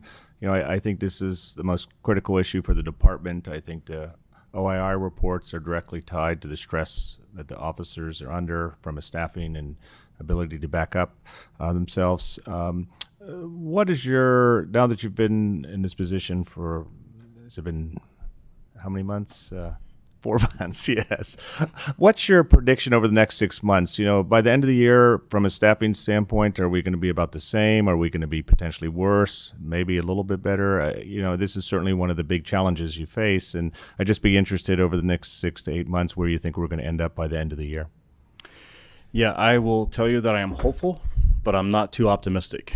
My dad always taught me to be a pessimist, so when it goes bad, it doesn't hurt your feelings as bad, but when it goes good, you can actually enjoy it a little better. I've been optimistic in the past about recruiting. I know we have solid candidates coming out of the current academy and graduating. It will be October, November before they're on the streets to help with actual staffing itself. The applicants we're putting in June. If we can get to 4, that's great, but it's next to April before we can get them onto the street by the time we get done with the program. We currently have our cadet who graduated in January, getting ready to come off the FTO program on her own. She's in her shadow. We have one lateral officer that's still in his 6 weeks of minimum training, came from Virginia. So I would hope, and I think that the officers in the union are very appreciative of the contract that the city provided them. I think it will help us with recruiting laterals, but more, I think it helps us with the retention issue and keeping the good people that we have. And I hope they see the effort we're putting into the recruiting. Once we get more people in, we open up our opportunities for more specialty positions, to be able to address more issues with the city, within the city, give them opportunities not to be tied to the radio for call to call, and offer us more opportunities to provide training that is so vital in our profession. It's a nonstop issue, but it's hard to continue to pull people in on their days off when they're already working. You know, we have officers that have worked anywhere between 150 and 250 hours of overtime since January 1st of this year. So it's, you have to manage their wellness to ensure that we're putting the best people on the street in the best mindset, so we can try to avoid some of the issues that do crop up when you have fatigue. And not only fatigue from being tired, but fatigue from just the calls for service and what they're being facing every day in our community. And it's just the way it is. And we're trying to manage that the best we can. We do that hopefully the best by hiring more people and then providing that relief to them and to the agency as a whole. Great. Thank you for that update. So my question is about the upcoming budget. I haven't paid close attention to any deficits that might be projected out there, but are there any projected frozen positions in your department or anything like that? No, actually, the meeting I was in right before this was with our finance director and going over our 23 or 24, 25 budget for next year. It is pretty much unchanged from the bottom line. We're making some adjustments just due to increases in costs for different services that we have to utilize within our budget. But the bottom line of our budget is staying the same. The city is supportive of the positions that we have. We're not needing to make any cuts. And we are moving forward as we are fully funded now. We'll be fully funded in the next year to come in our budget. Yeah, and their line item budget is the same, but obviously with the new contract, the staffing costs are going to change, obviously. And so it will for the rest of the city. We're negotiating with our other union currently now. But financially, we will not have a surplus. We'll have we haven't finalized the budget yet. We'll have a small deficit, but it's a manageable deficit to where there's no need to cut or anything like that. Okay. Quite a different picture at the county level. But hopefully that salary and benefit package will keep people here instead of, I believe Chief Jarvis was saying at one point we were losing people to Reading and places, away from here. So maybe they'll stick around and that will have a long-term good effect on the budget. So We're hopeful. yeah, of course. Oh, one other question from... Sorry, one more question. In terms of the staffing workload, I know I recently attended a national conference regarding the type of work that I do with the county, and in there they talked about some of the technology things that could help expedite and make work more efficient. Like, for example, there's use of artificial intelligence that could help make things go much quicker in terms of the line of work. And so I'm just asking if there's any type of technology related, or is the department looking at any type of technology to help expedite some of this work so that police officers are not working long hours and that sort of thing? I don't know that there's any current technology out there to help us expedite what the state and the federal government requires of us when it comes to reporting. Artificial intelligence is an interesting concept, and I know through some connections I have, agencies have inquired about software through their CAD and RIMS report writing systems on how they could use artificial intelligence. I think that's a slippery slope from the standpoint of I don't know exactly how it works, but let's say I give this some batch of information and it writes my report for me, and then I have to testify to something that, is it me or is it not me? And I think from a defense standpoint, that's a pretty good defense to say, are these the exact words of the officer? Is this his exact representation of what happened in this case? So I think that potentially in the future, there may be opportunities for that. And as things evolve and people accept things, much like we have polygraphs and other kinds of, scientific information, is there an opportunity for that potentially? But right now, I don't think it's very viable for law enforcement. I think staffing is the key to creating the less workload and lowering the hours they have to work down from 12 and a half to 10s again, and creating an atmosphere where they don't have to stay over late to write their reports, because we build in that time during the day for them to get caught up, and then still build in time for them to be proactive and do things in the profession that they want to do, not just handle calls for service. Okay, thank you. Okay, no further questions. Thank you very much. Thank you. Would you like to introduce the next? Actually, could I that do would that, be- please? Okay. So you Prior may. to introducing my better half, I wanted to make some comments on some of the recent meetings we've had here. Based on some of the false statements we've been hearing from some of the members of our community, it's very clear to me that either they don't live in our community or they aren't aware of the process that we go through for public meetings. I just want to make it clear and on the record that every one of these meetings follows the Brown Act.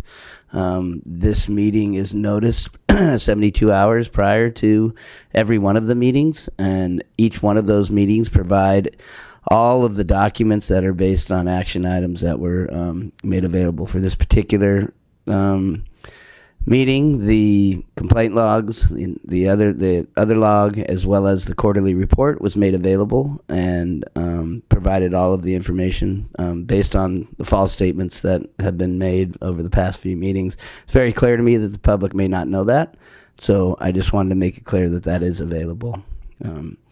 So for this meeting, for my report, we have managing mental health clinician Rosen, somebody who we stole from the county, luckily, and has been employed with us for a little bit over a year, has implemented our care program, and he is here to provide basically the first year report on the success of the program and the program itself. So welcome, Jacob.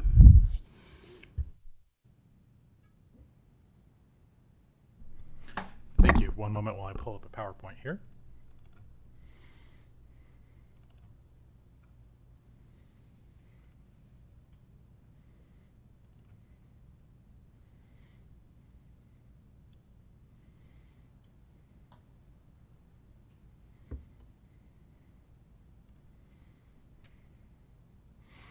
All right. Thank you for inviting me. Hello, everyone, board and chair. My name is Jacob Rosen. I'm the managing mental health clinician for Crisis Alternative Response of Eureka. As I was sitting here and listening to the meeting, I am realizing that maybe I prepared not the most representative presentation of the program itself, and this was more of an update. And I'm realizing that maybe I should have prepped something that was more, this is kind of what we're doing, and then go into the update. So pardon me, I don't have any slides on this, but I will kind of go into some of the background as to what we've developed, just to kind of fill out the program a little bit more. I think that'll help make the PowerPoint a little bit more, in the following presentation, more palatable and meaningful. So when I hired on in August of 2022, there was no mental health program that was independent of the CSET. We actually developed this to be an independent component of EPD, so our program is not under the EPD umbrella. We are something that can grow out a little more independently, which allows us to do a lot more. We don't necessarily just have to respond to calls for service. We can also operate more independently and work with folks that we're finding at risk. We do a lot of collaboration with our sister program, Uplift Eureka. And so what we've built is a crisis response team that provides kind of a couple levels of care. The first one is crisis prevention. We do a lot of outreach work. We're at Freemill. We're at other local agencies around the city. We're working with those agencies to help identify individuals who may be at risk of entering a crisis, and then working with those folks to get their needs met, hopefully before it ever becomes a call for service in the first place. The other level of care that we're providing is that crisis response and crisis intervention, so that when someone has a crisis, things have gotten bad enough to where that becomes a call for service, we are getting dispatched to those calls. For the first year of work, we were doing that mostly in a co-response model, just because of our staffing levels and being the pilot phase. That means that essentially a call would come into dispatch. Dispatch would send out an officer would determine that care is either necessary or desired, and then dispatch would then send care out afterwards, and we'd have that co-response model. In many of those situations, we are able to pretty quickly relieve the officers of that call and just take that over, especially as we're able to provide that de-escalation and support folks in kind of getting some of their needs met in a non-justice involved manner. And so from there, we're able to release the officers back to the field, and then we just kind of take over the call. The last kind of level of care that we provide is after that crisis. We do a lot of follow-up, and that's kind of more back into the crisis prevention piece, but also the follow-up.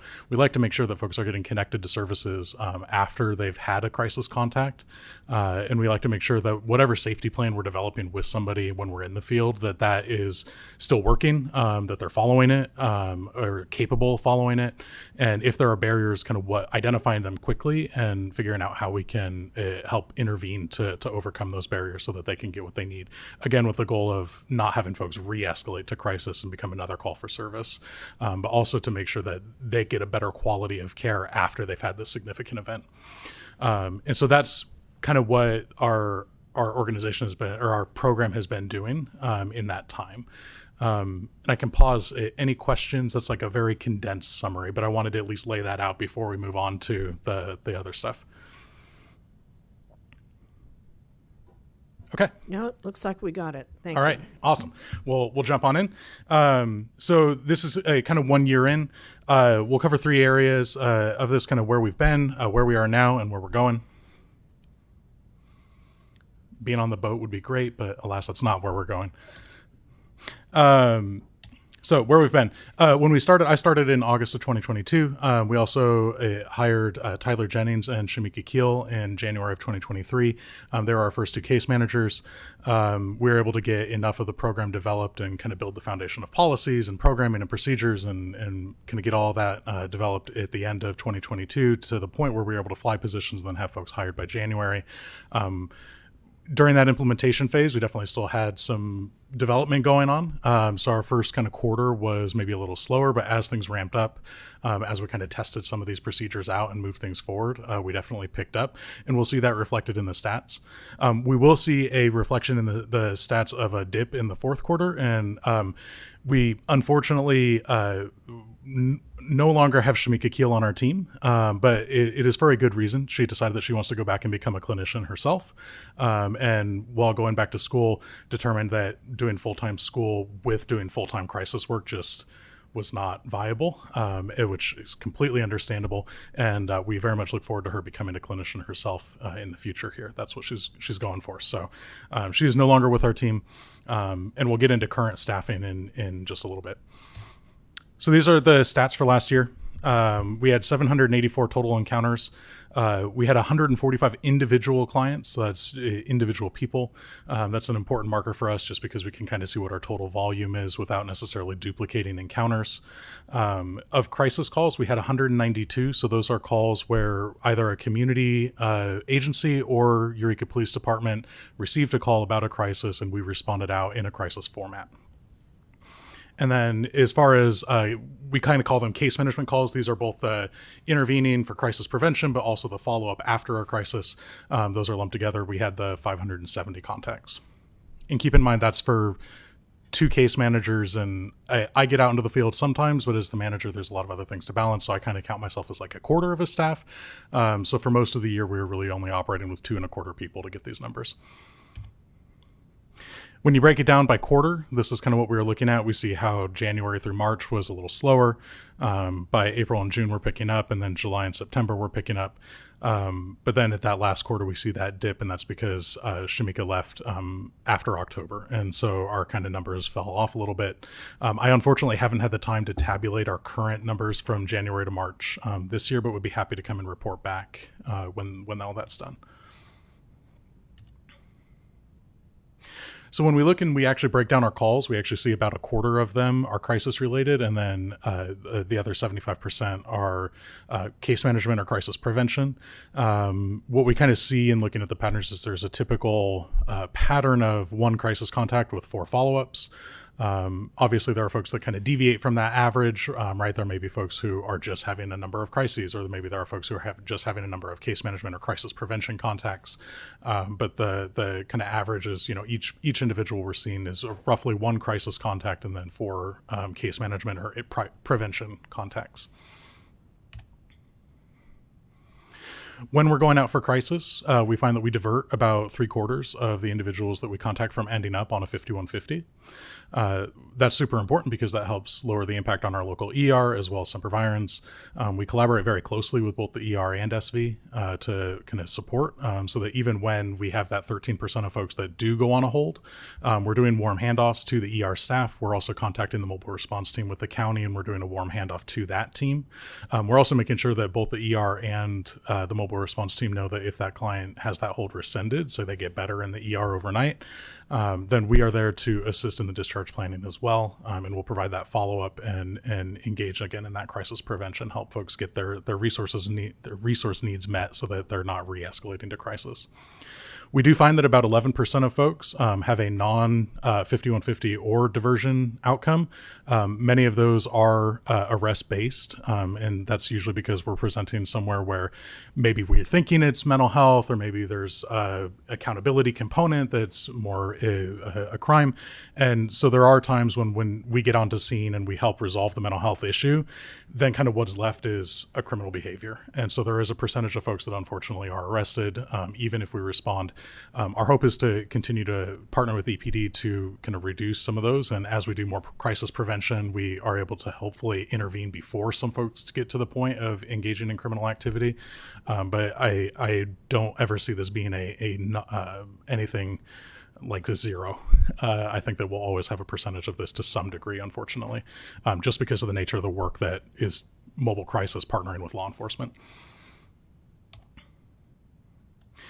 One of the important things that we track is anosognosia. Anosognosia is a specific symptom for severe mental illness, and it's the symptomatic loss of insight. And so this is when someone who has a mental health issue loses the capacity to self-reflect, loses the capacity to recognize that they're sick, and really loses the ability to engage helping professionals in a way where they understand what it is they're being helped for. And this is important to measure because it is predictive of folks who don't participate in services, folks who reject services, and for folks who are going to have repeat calls for service. This, again, for severe mental illness, this is not mild to moderate. This is a symptom for folks who have bipolar disorder, schizophrenia, schizoaffective disorder. And again, it's that symptomatic loss of insight. And so these are folks who end up on 5150s more because they don't participate in services to the point where they end up in a hospital. Fortunately, because it is a symptom, it does get better with treatment, and we do see people regain that ability to have insight. But it's important to monitor just because when we're out in the field and we're working with folks, we oftentimes are working with folks who have this symptom, who are rejecting care, but may not meet criteria for a 5150. And so these are folks who we see repeat calls for service for over and over again. These are folks that we then target for that crisis prevention component, where we're doing a lot of case management work. We're trying to make daily contacts so that we can help get some of their needs met. But also then when we build enough rapport, when they do enter crisis, we're able to intervene better. We see about a little over a third of the clients that we're working with have this symptom present at some point during our contacts.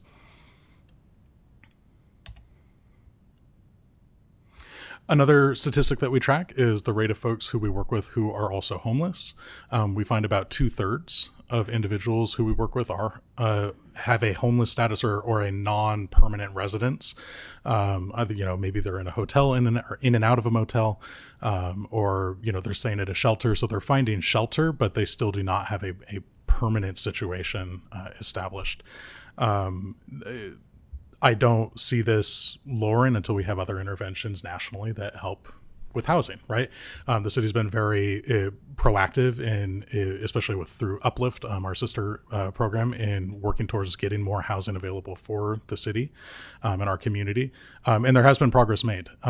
What we know, though, is that we almost see a Red Queen effect, where as much as we pour energy into intervening in the scenario, we're kind of just staying in the same place. And that's been a national issue. And so I've appreciated working for the city since I've come over from the county because of how proactive we're trying to be. And I think we're starting to see some of those efforts pay off. My hope is this goes down, but I'm not holding my breath, kind of echo Chief Stevens. I take a kind of realistic, pessimistic view of it, even though I'm hopeful. So if we break down client contacts by kind of what the risk factor was, we see that 182 of the contacts that we went out for, both either case management or crisis, there were concerns that someone was a danger to themselves. 103 where there was a concern that they're a danger to others. 206 were gravely disabled. Gravely disabled is due to a mental health issue. There's a inability to provide for food, shelter, or clothing. And then we found that 289 had a co-occurring medical condition or a medical condition that was directly exacerbating their crisis. And that's a pretty significant number. And we're hoping to use that to kind of influence some of our program development going forward. That number 289 comes out to about 63% of our folks had, 37%. I'm looking at this wrong. 37% of our folks had a co-occurring medical issue or a medical issue that was exacerbating their crisis and their situation. So about at the time, a third of the folks that we're working with have that stat present. That's really going to drive kind of how we develop the program. One of the things we're looking to implement in the future, once we find funding available for it, is to implement a EMT case manager position, because that position would be able to operate independently under the EMT scope, provide crisis intervention, but also help in triaging some of these medical needs in the field, directing them to appropriate levels of care, hopefully reducing the need to have folks go to the ER by identifying things earlier on. And it may even be that they can help in the field in resolving a medical component of that person's crisis, while then also duplicating their staffing position as doing crisis intervention and helping with mental health. Toward the end of last year, we were very fortunate and we were able to secure grant funding to the tune of $625,000 through the CareStar Foundation. The goal of this grant is to reduce the overutilization of the emergency room, which is very much what our team is one of the things that we're hoping to accomplish. That grant is going to be distributed over 3 years and is currently funding 2 of our positions for those 3 years. That's a case manager and a clinician position. This also led to our most recent expansion in services. So kind of jumping into that piece of it, where we are now. So we've added to our team Shane and Mac. Both of them came on board in January of this year. We also have a clinician position that we're flying right now. So if you know any mental health clinicians that are interested in crisis work, by all means, direct them to the city's website. I'd love to interview them. And pardon, I couldn't resist not putting an Office Space meme in there. The expansion effectively doubles our staff, right? So last year we had 2 case managers. Now we have 3 case managers. We'll add that clinician position. So we'll be up to 4. My hope is that we continue to see even more improvement in the interventions that we're able to provide.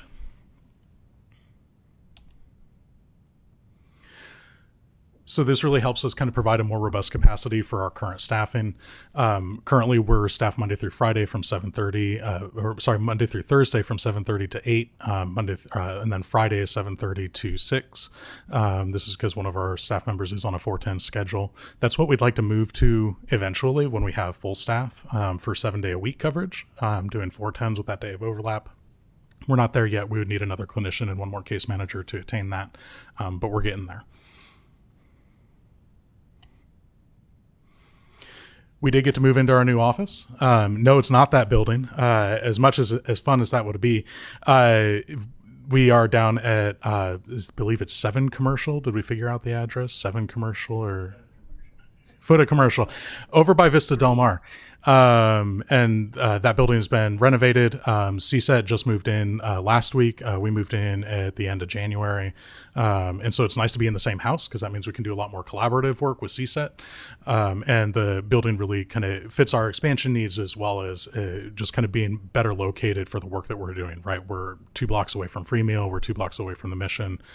We can engage a lot of our clients more close by and improve our response times to a lot of those crises that we see in that realm or that area. It's also our last move for the foreseeable future. Before that, we were kind of jumping office space depending on what was being renovated and what was available. So it's nice to be able to land somewhere and kind of have our current space all set up. We have integrated our team into EPD's police radio system. So all of our team, when they onboard, do go through a 4-hour sit-along with dispatch in addition to extra radio training. And then we do have police radios that we're able to use for communications after we get dispatched. So that really enhances our safety because we can quickly call for backup if something escalates beyond what is our scope. It also means that we can communicate better with the officers if we're coordinating and having a co-response for a specific situation. We've also been engaging in extra training. The state is rolling out a mobile crisis benefit through Medi-Cal, and that's really kind of standardizing mobile crisis across the state. We're taking advantage of the fact that they also then standardize the training for mobile crisis across the state. And so our staff has been steadily working through probably 80 hours worth of training content of online modules that the state has developed for mobile crisis teams, in addition to some of the other training that we do in-house. And then also just with, again, being in the same building, we're better integrated now. Before that, and we still will continue doing this, we meet with our programs once a month. And so CSET, CARE, and Uplift all get together, all of our staff, whole staff meeting at least once a month to kind of coordinate, are we seeing problems or trends and really identify that, help build teamwork and integrate the different programs. There are some things that CARE works on that is kind of outside of the crisis realm. We do help coordinate the Emergency Weather Overnight Center, which is kind of exactly what it sounds. It's a center that we open up with 2 of our faith-based partners in the Eureka area when the weather hits kind of those really emergent numbers. And so if it's below 32 or below, if it's sustained winds over 40 miles an hour, if there's going to be more than an inch of rain just overnight, between I think it's 7 to 7. And so if we're hitting those numbers, then we open this up and we're able to get folks inside. It's a low barrier center. And so we take folks with dogs, we can take couples. We have cots set up at these places. And this is a partnership between Eureka Police Department, Uplift Eureka, and CARE. We all come together and we work on this. We've also been super, super appreciative and honestly, it's been heartwarming, the community response. We do run this through volunteers to staff the overnight component. CARE, Uplift, and EPD assist in getting folks there, and then we kind of hand things off to the faith-based organizations and the volunteers. And before we launched this last winter, we had over 100 people, 100 community members volunteer and sign up. We had over 50 get trained at the training that Commander LaFrance and I put on, and we had a number of folks actually volunteer during the nights that we opened, and that was really just wonderful community engagement. We're really appreciative of that. I and Commander LaFrance are also part of the crisis intervention team steering committee. So we do put on the CIT training in conjunction with Yurok Tribal PD and Humboldt County Behavioral Health.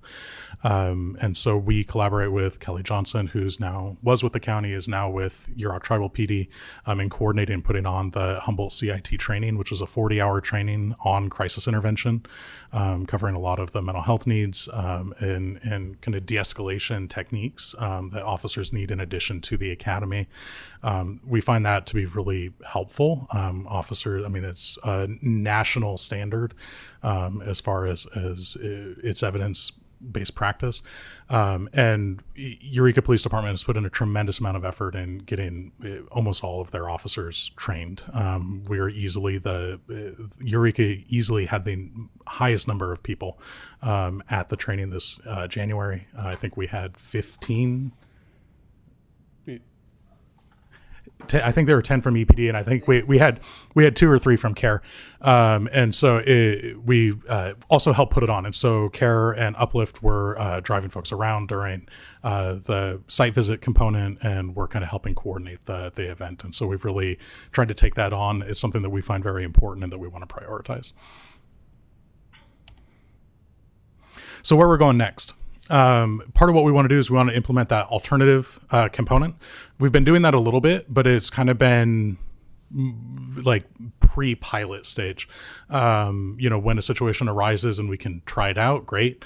What we'd like to do is kind of standardize that and then really move it forward. We've been working on developing the procedural part so that our team can be dispatched out safely. And dispatch has a triage tool and a kind of a set of questions that is not overly cumbersome to dispatch, but also that can kind of get the basic pieces of information that we need to be able to determine whether this is something that CARE can go out to independently, or whether it's something that needs that co-response, or whether it's something that's maybe not mental health altogether and just requires a law enforcement response.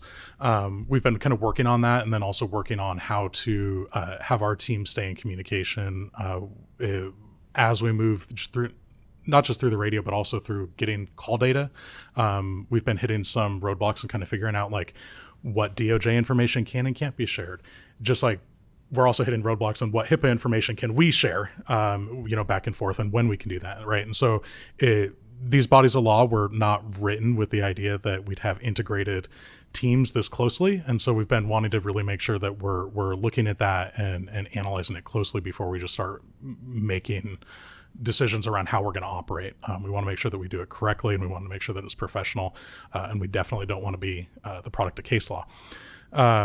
The other piece is we want to move towards 7-day coverage. And so making sure that we have 4 case managers, 2 clinicians to be able to do 1 team of 1 clinician and 2 case managers every day of the week. Currently, again, we're just doing the Monday through Friday operations. We would ideally like to do 7 days a week, with eventually moving towards that 24-hour services goal, so that there's always someone from CARE on shift able to respond in a crisis capacity. So some of those pieces for the alternative response part, those triage protocols, we really need to identify, is there's no crime, there's no violence, there's no weapon. We're pretty used to people being upset and, dysregulated. That's kind of our bread and butter, is doing that sort of de-escalation, but we do want to make sure it's within the ability of our team to be able to handle. Our team is not trained in any defensive tactics. We're not trained in, we don't have any special equipment other than our pens and paper. And so we want to make sure that, again, the calls that we're getting sent to are kind of within our scope, and that anything else we're either partnering or law enforcement is approaching first. And again, then making sure that we can do all that in a way that is manageable by EPD's dispatch center, because that piece is really important. For that alternative response, CARE would respond in a 2-person capacity. That's partly for safety reasons, partly also just because that's best practice, is having 2 people, especially in crisis work. Sometimes the person in crisis always wants to talk to the second person who's there. For whatever reason, the first person just is not who they want to speak to. And we see that phenomenon quite frequently. So having that second person, again, not only improves safety, but also gives the ability to tag in and tag out, and really provide a more comprehensive care if the first person who's responding isn't a good match.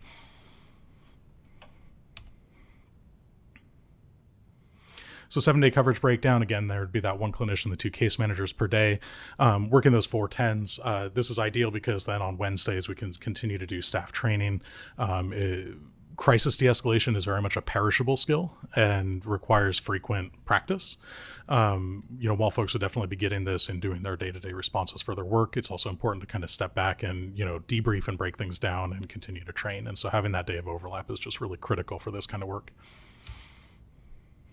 And that's that. Any questions? I'm sure there are. Let me ask. Any questions from the board? Dr. Pardo. Hey, thank you so much for that presentation. A couple comments. The data was very interesting. I think that was very insightful, and hopefully we can see that again. I don't know what timeline that would be, but it'd be interesting to see the 2023 versus as 2024 progresses here. I think that the diversion numbers at 76%, I think it was, that's very impressive. Certainly a significant relief for both the ER and the police department, which shows the benefit of this. My question, you talked about safety, and I think that's going to be the big challenge, obviously, is, how do you dispatch, how do you triage, how do you ensure the safety? Because as you say, you really just have a piece of paper and a pencil. And have there been any incidents where the safety has been compromised of your staff, or so far has it worked where you've been able to be dispatched and triaged appropriately for this for these interventions? So far, things have actually been pretty safe. Ironically, probably the biggest safety issue did not occur during CARE's typical operations. It actually occurred when transporting someone from the Emergency Weather Overnight Center, and that individual became aggressive and actually tried to mug one of our staff. Fortunately, our staff member was able to immediately stop the vehicle, get out of the car, and then de-escalate the situation, as the individual was a known entity, and we had some rapport built already. So we were able to kind of figure that out without that escalating too much further. Other than that, we've been very fortunate, and definitely knock on wood, that it stays that way. I think the staff that we've recruited, I do a lot of safety training with them. That's something that I very much focus on. From my time working at Semper Virens, I was part of the safety committee for Wood Street, and would help co-facilitate that. Safety was definitely a focus of mine. One of the things we're looking into going forward is getting staff trained specifically on scene safety. There's an agency out of Colorado that is actually specializing in doing scene safety courses, as well as some other mobile crisis related courses, but they specially train mental health professionals in that piece. We haven't necessarily jumped at contracting with them yet to provide it, because I think it's a 40-hour training, but it's something that we're considering. I've also been working with Sierra, our JPA, to look at if there are other trainings that could meet that definition, or the kind of that standard, because that's one of the big things that, especially doing mobile crisis work, I think the mental health field lacks, is just what do you look for when you get to a scene, right? We're very focused on the person. We're focused on what symptoms are they having. We're focused on all that. There's kind of a classic question, if an officer walks into a room and they see a person, the first thing that they're looking at is hands, right? To see if they have a weapon, if they have something else, what are they doing? Mental health professionals look at the face, which isn't going to help us if they have a weapon. So, retraining some of that, and getting that cross training is going to be important, and we're definitely looking into it. Thank you. You're welcome. Yeah, go ahead, Dino. I just wanted to say that the location is excellent. I mean, you can't be in a much better location than right in the middle of Old Town there.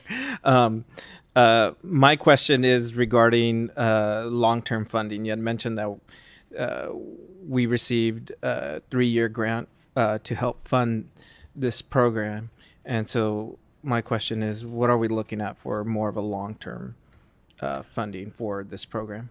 Excellent question. So our general strategy is to start with grant funding, justify efficacy, and then roll into the general fund. And we've seen that start to happen already. I started on grant funding through Measure Z. I've been rolled into the general fund. Tyler and Shamika started on grant funding through, I think it was an ESG grant, possibly. And those positions are rolled into the general fund. And then we've moved the current grant that we got to kind of cover the expansion component. And so again, the hope is that we continue that trend. And as we continue to demonstrate efficacy, then we're able to kind of justify using general fund dollars. We'd also continue to seek grant funding, just because we may have things, again, like those EMT case manager positions that aren't necessarily like a core part of CARE's crisis response, but that we're identifying that need in the community, and that would be ideal to be able to provide that service. I don't know if you would want to add anything to that. No, we have been working with the county as well, to try and work on to be a service provider for them. We actually gave them a proposal and they submitted it to the state, and it's been approved by them. We're having some discussions about the contract and what it would look like, and that's hit a snag which is not atypical with a large bureaucratic agency. So we're hoping that we can work through that. Excellent, thank you. Yeah, there's obviously a commitment here at the city, to not just let the grant funding pay for it for 3 years and then, oops, we don't have any more grants to pay for it, goodbye, so that is very impressive. Having been through that process myself at the county level, so I'm really glad to hear you've got good support. Larry, did you have a comment? Do you have a consulting psychiatrist or psychologist associated with your activities? Not formally associated. I have colleagues who, both psychiatrists, psychologists, and other master's level clinicians who have done mobile crisis work extensively, or who have done crisis work in general. And I have consulted with them unofficially. We don't have a psychiatrist associated with our programming. I serve as the kind of clinical director in addition to the managing clinician position. And so I oversee the clinical performance and training and standardization for the program. In an ideal world, I would love to have some sort of mobile psychiatry access so that we could have, say, one of those EMT case managers go around in one of our mobile office vans, and folks who we identify as needing emergency medications, they don't necessarily have to go to the ER for emergency psych meds. We could very well bring them in, see a psychiatrist over a tablet, and then we could drive them to pick up the medications with the prescription that the psychiatrist gives. So that's definitely on my radar. We don't have that yet. That would definitely take some planning and some procedural and policy work, as well as remarkably additional funding, just because psychiatrists aren't cheap. But it's definitely something that I'd be willing to consider and look at. How would you describe your handoff and your relationships, first of all, with Providence, with the ER, and second of all, with Sempervirens County's health services? Yeah, we work very closely with both. And so if, say, someone is placed on a 5150, we've gone out, we've attempted de-escalation, we've attempted to divert that from the ER. They're meeting criteria. They need that treatment, that we need to go the involuntary route. When they are put on a 5150, most of the time our staff accompanies officers. And I should clarify, officers are still writing the holds. Even though when I was working at the county, I wrote and rescinded multiple holds. The current law in the county is that you have to be a county employed clinician to write a 5150, and so we are not writing. But law enforcement will. We're going to fix that, by the way. Law enforcement will write the holds, and then we will assist in that in identifying criteria and make that a collaborative process. And then we will accompany law enforcement to the ER and provide report directly to the ER staff. The ER staff knows that at that point, if the more information is needed, or if that person's going to be discharged, we're coordinating with their BART team, and they're contacting us back.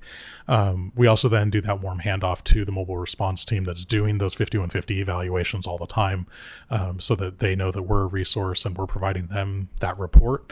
And so we're really doing our best to make sure we're doing that every time we have a situation where we're collaborating. We've also reached out to other county agencies, such as the Comprehensive Community Treatment Team. That's the team with the county that is tasked with treating probably the top 300 to 400 sickest patients with mental health issues in the county. And a lot of those folks reside in Eureka. And so they do generate calls for service. We work with CCT very well, and they know that if there's something that they need assistance with, they can call us and we will assist. And it goes the other way too, where if we're contacting one of their clients that we know is their client, we're communicating with them. If not while we're on scene, we're at least leaving, if it's after hours, we're leaving a voicemail and letting them know, and then following up and calling again the next day to make sure that they're aware, hey, your client had a crisis and, they probably need a little bit more intervention over the next week. Again, really trying to make that crisis prevention work for us so that we can avoid another call for service going forward. Okay, thank you. You're welcome. Thank you for that great report. Lots of information. I had a couple questions too. You may have heard during the discussion and read in the consultants' reports here about juveniles. And seems like there's very few options for juvenile mental health crisis cases here.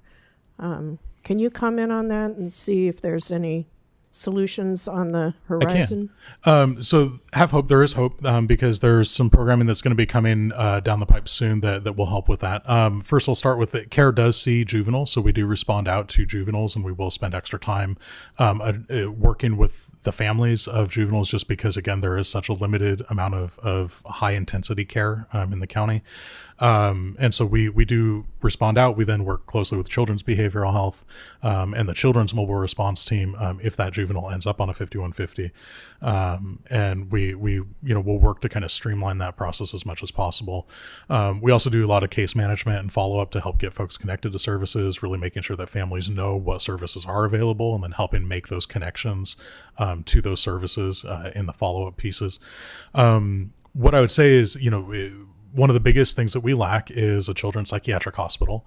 We just don't have one. And we used to be able to take children on the crisis stabilization unit, but when some of the changes that were related to COVID happened and folks started going to the ER, that also, I believe county still has the waiver that allows children to be on the crisis unit, but they don't utilize that just because it's used for adults and you can't co-house juveniles with adults. And so unfortunately I would say all children who do need involuntary care or admission do end up getting sent out of county currently. The things to be hopeful for is two projects that are coming down the pipeline.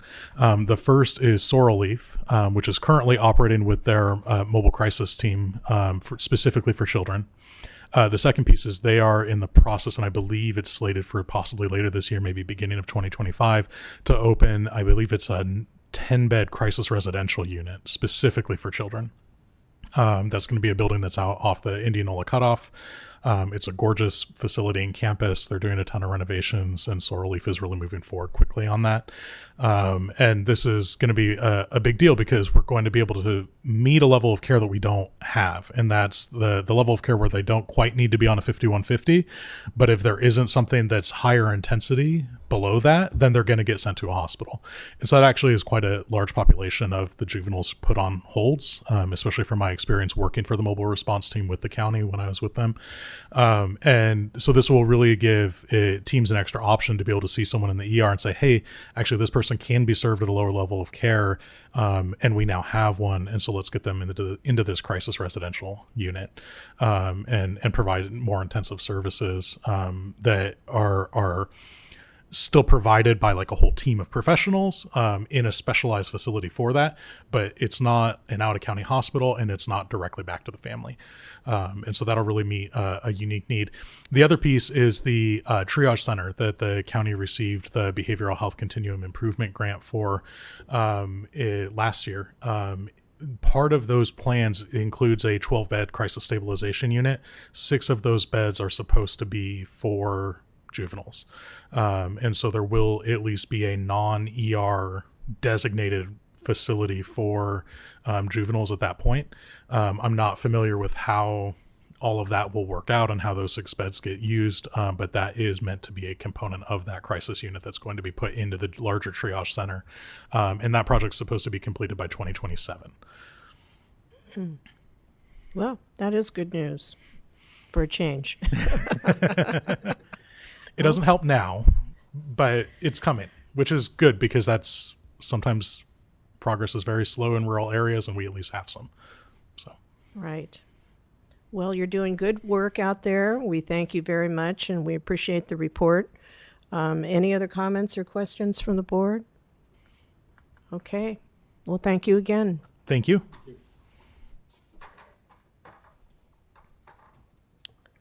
All right, city manager, is there anything for the good of the order? That's all I have. Okay. Well, then we're going to be in adjournment. The next meeting is July 23rd at 3:30 p.m. And I shall formally hand over the gavel to our new chair, Dino Novello. Gotta slam it first. You get to slam it. Here. Meeting adjourned.